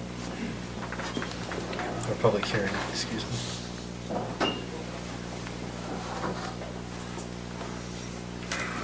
Mr. Chair, I make a motion that we adjourn the public meeting and convene a public hearing. Second. A motion and a second to adjourn the public meeting and convene a public hearing. All those in favor? Aye. Aye. Any opposed? Okay, we are now in public hearing for this item. Go for it. I just add a couple of comments to some background on the trails from my perspective. We have 155 students currently this year on the high school mountain biking team who are riding their bikes on trails and often on roadways throughout the county from June to November each year. You probably pass some of them every night on your way home from work out there. And so I think sometimes when we talk about the trails, we only think about the bikers coming from Ogden and driving on the road and making it hard for you to get past and hopefully spending their money that Commissioner Fackrell talked about. But we do have a large and growing mountain biking team that's out. And again, they're, just because of the lack of trails, they're on the roads a significant amount of the time. We've also been working with the county on trying to develop some, in Mountain Green, since we did the middle school, additional trails connecting those neighborhoods for safe routes to school. And to some degree, our efforts have been hindered there by not having an active transportation plan and being able to access some grant monies there. And then the third thing is, whether we like it or not, we have a lot of bikers on the roads here. And so I think that having a plan in place to be able to make accommodations and make that as safe as possible is in our best interests. And finally, I think, as has been pointed, the trail plan isn't perfect or fully defined in every detail, but I think it gets us a starting point to start going on to the next phase, which is getting funding and getting specific projects engineered. And it's really hard to just look at a Google map and draw a trail. And there's a whole level of engineering detail that we can get into next. So thank you for your consideration.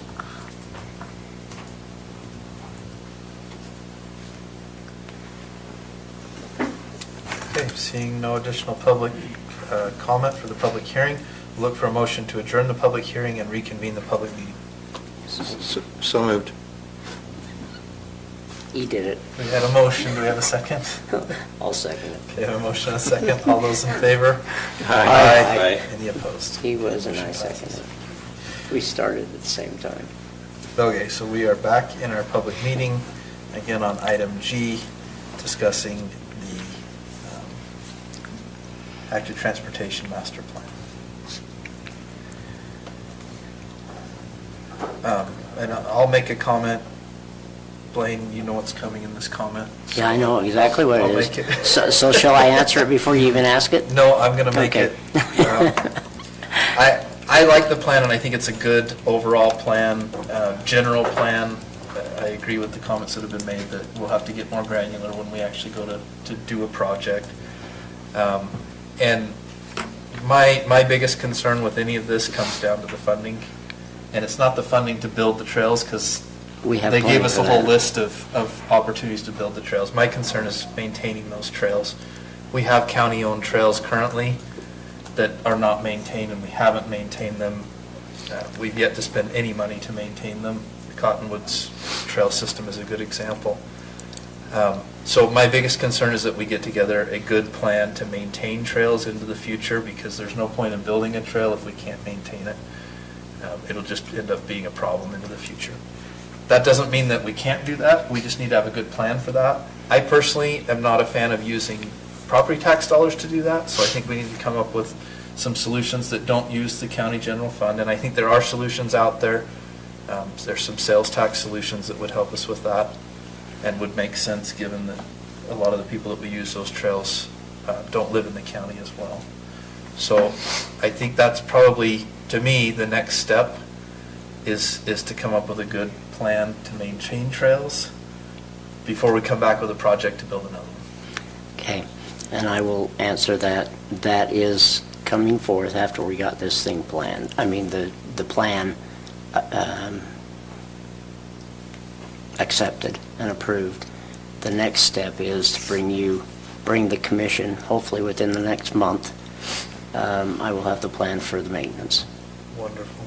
In fact, it may be by September, the first one, but it's within the next 2 months. You'll have a complete plan of what we plan on doing.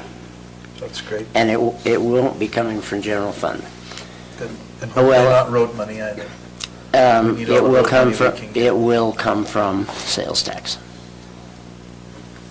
And also some TRT money come from that. There's a lot of different funding sources for maintenance, and that's what we are working on. So I appreciate the Planning Commission taking a look at this, and I appreciate their comments, and I think some of them, like I said, I think as we move into the next phase are going to be relevant, and that we'll need to look at some of those additional details. Were there any of them that we would be able to incorporate into this actual plan? I'm trying to remember. I don't think there actually were any that we could implement into the plan as presented today, but I think as part of the future implementation of the plan, those are good comments and concerns. Then my only other question is, are we looking for a motion to approve this tonight, or are we going to put that on the agenda for approval? The way it's noticed, it's a request for public input. I would like to approve it if we can, so that we can get going forward. Or we could have it next week. We have a meeting next week. I don't care.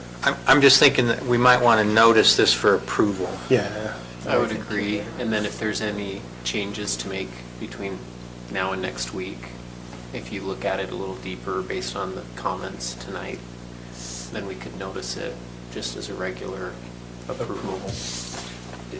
Can I ask a question from Scott while he's here? Sure. So, being a private landowner, I'd just like to know your thoughts on that, as far as if people were to approach your family and say, we would like a trail, what would be your thoughts on that? I'm just wondering what people are going to think on that. Yeah, I think that if you're today... Come up here, so that way they can hear. Yeah, I'm just one voice out of 7, so I Sure. can't speak, but I don't think there'd be a lot of appetite in my family right now for it. But family and land ownership's always changing, and transitions come. And I think at those transition points, there's opportunities for that to shift. I think there's other, more extended parts of my family who are going through those transitions right now and have in recent years. And as you see those pieces change and break up, then that's an opportunity, to look at it. So, Okay. yeah, I don't think that you would ever want to think that you were going to go to somebody and that's actively farming their land right now and say, do you want to change that into a recreational facility? I don't think that's realistic. I think, how fast are we seeing things change in the county? Yeah. And I think it depends on the nature of the request. I mean, if you come in and you say, we want to run a trail through the middle of your field, it's going to interrupt everything you do for the next 25 years when you're doing it. That's different than saying, we'd like to expand the right-of-way along the edge of the road 6 feet.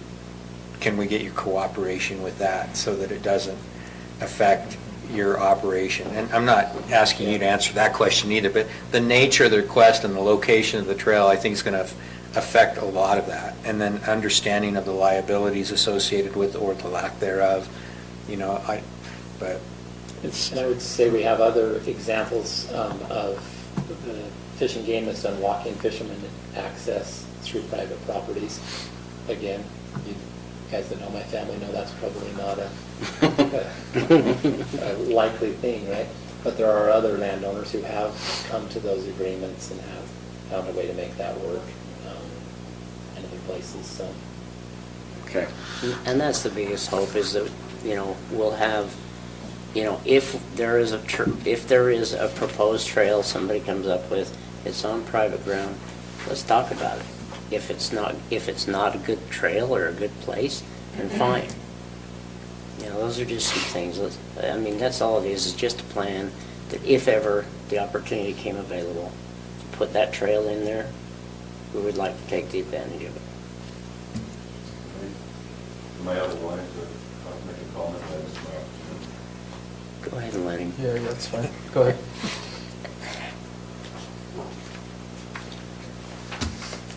I'm Mike Loveland. Nice to be here. Anyway, I think one thing we're kind of losing the concept here is part of this active transportation plan addresses the current roadways. It's not even a trail system. It's just enhancing or improving or making safer what we currently have. It can be as simple as some signage, some markings on the road, some educational processes, if you will, because we realize we need to educate cyclists as well as drivers.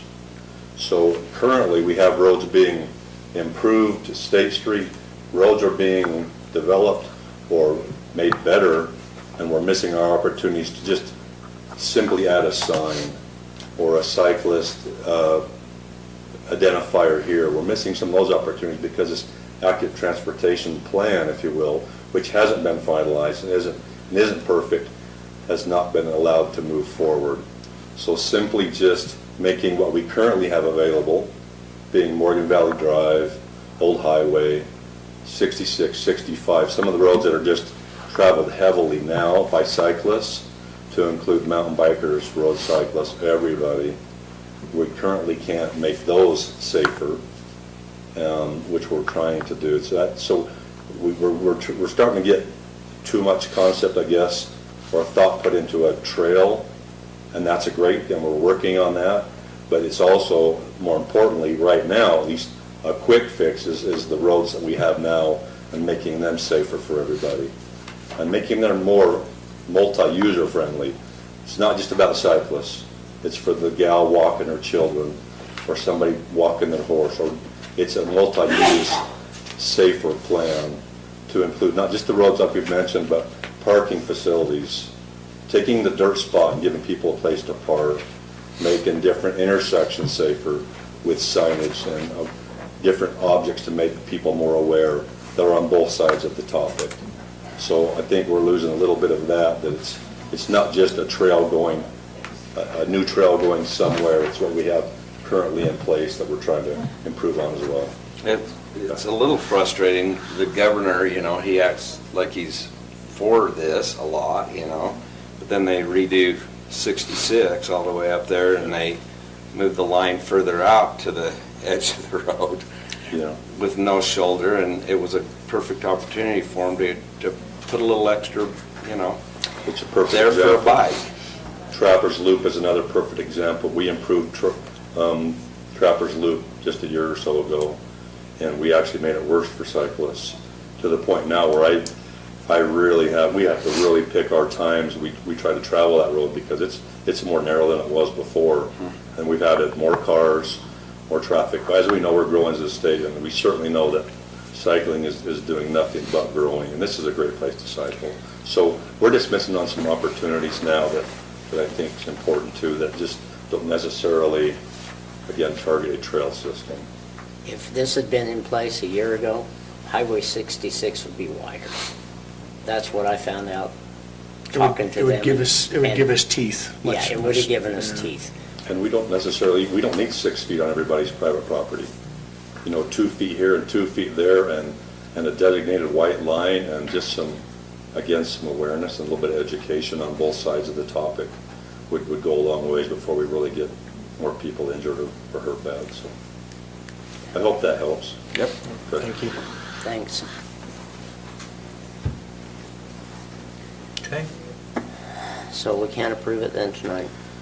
Well, I think we probably ought to follow Garrett's thoughts on this, in that it was noticed for public input, but it was not noticed for approval.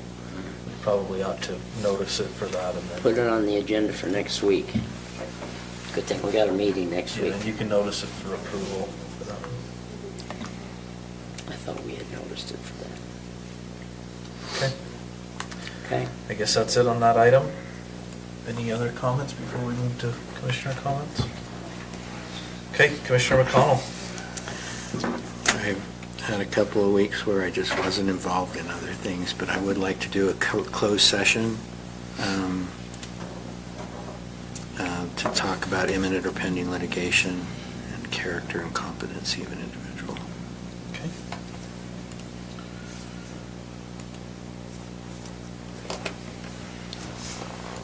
Commissioner Fackrell?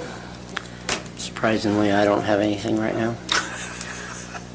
You feeling okay? I can come over there and open that notebook. I actually took a weekend off.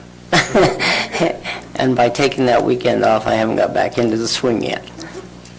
So I'm just saying that, there's a lot of things going on in the county, and the biggest thing that I saw was, it was a wonderful 4th of July event that the chamber put on, and they put in a lot of work into our county, and it was very successful, and there were more people this year than in years past.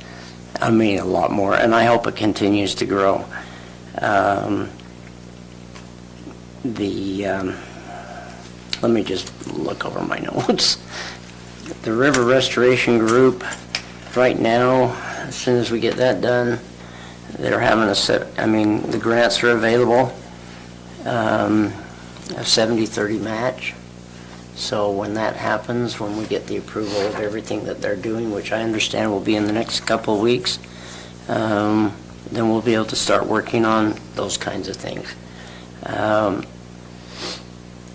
Surprisingly also, anyway,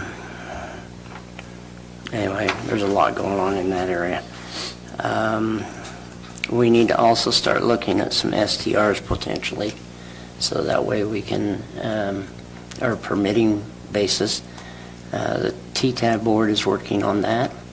They're working on a potential, something that they can bring to us, so that we can make sure that we're getting our full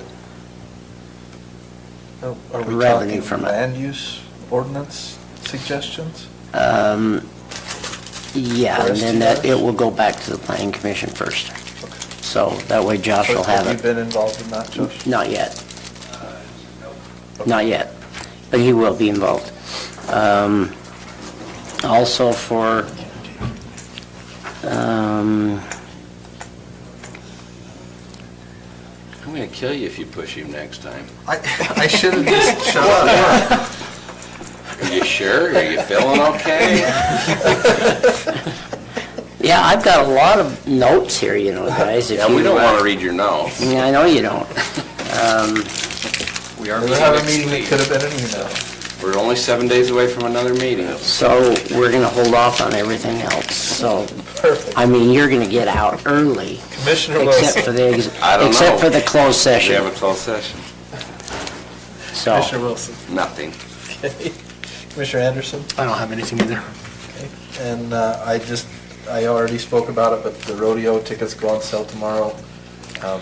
Because this is the first year that all seats are reserved, we just want to make sure that that word gets out to folks. So if you're talking to folks and have the opportunity to mention to them, let them know so that they don't And I show think up they and will we're go surprised. fast, so. I do too. I think tickets will probably all sell out prior to Fair I Week. guess we probably ought to say thank you to those. There's a lot of people that donated stuff for the 4th of July as well, you know, and Oh, yeah.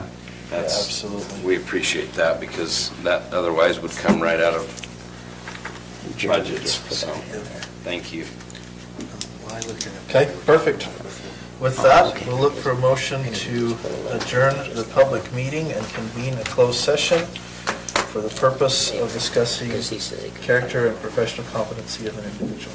And pending And litigation. pending litigation. So moved. And update on Motion? private property, I mean, on property if you want it. Did you say so? Second? The motion and a second. Did we decide this does need to be a roll call or not? There's nothing in the code Okay. that I read. We'll just call for. Then let's not do it. If there's nothing in the code that. Yeah, if it's Okay. not in the code, All I those think we in don't need to favor? do it. Aye. Aye.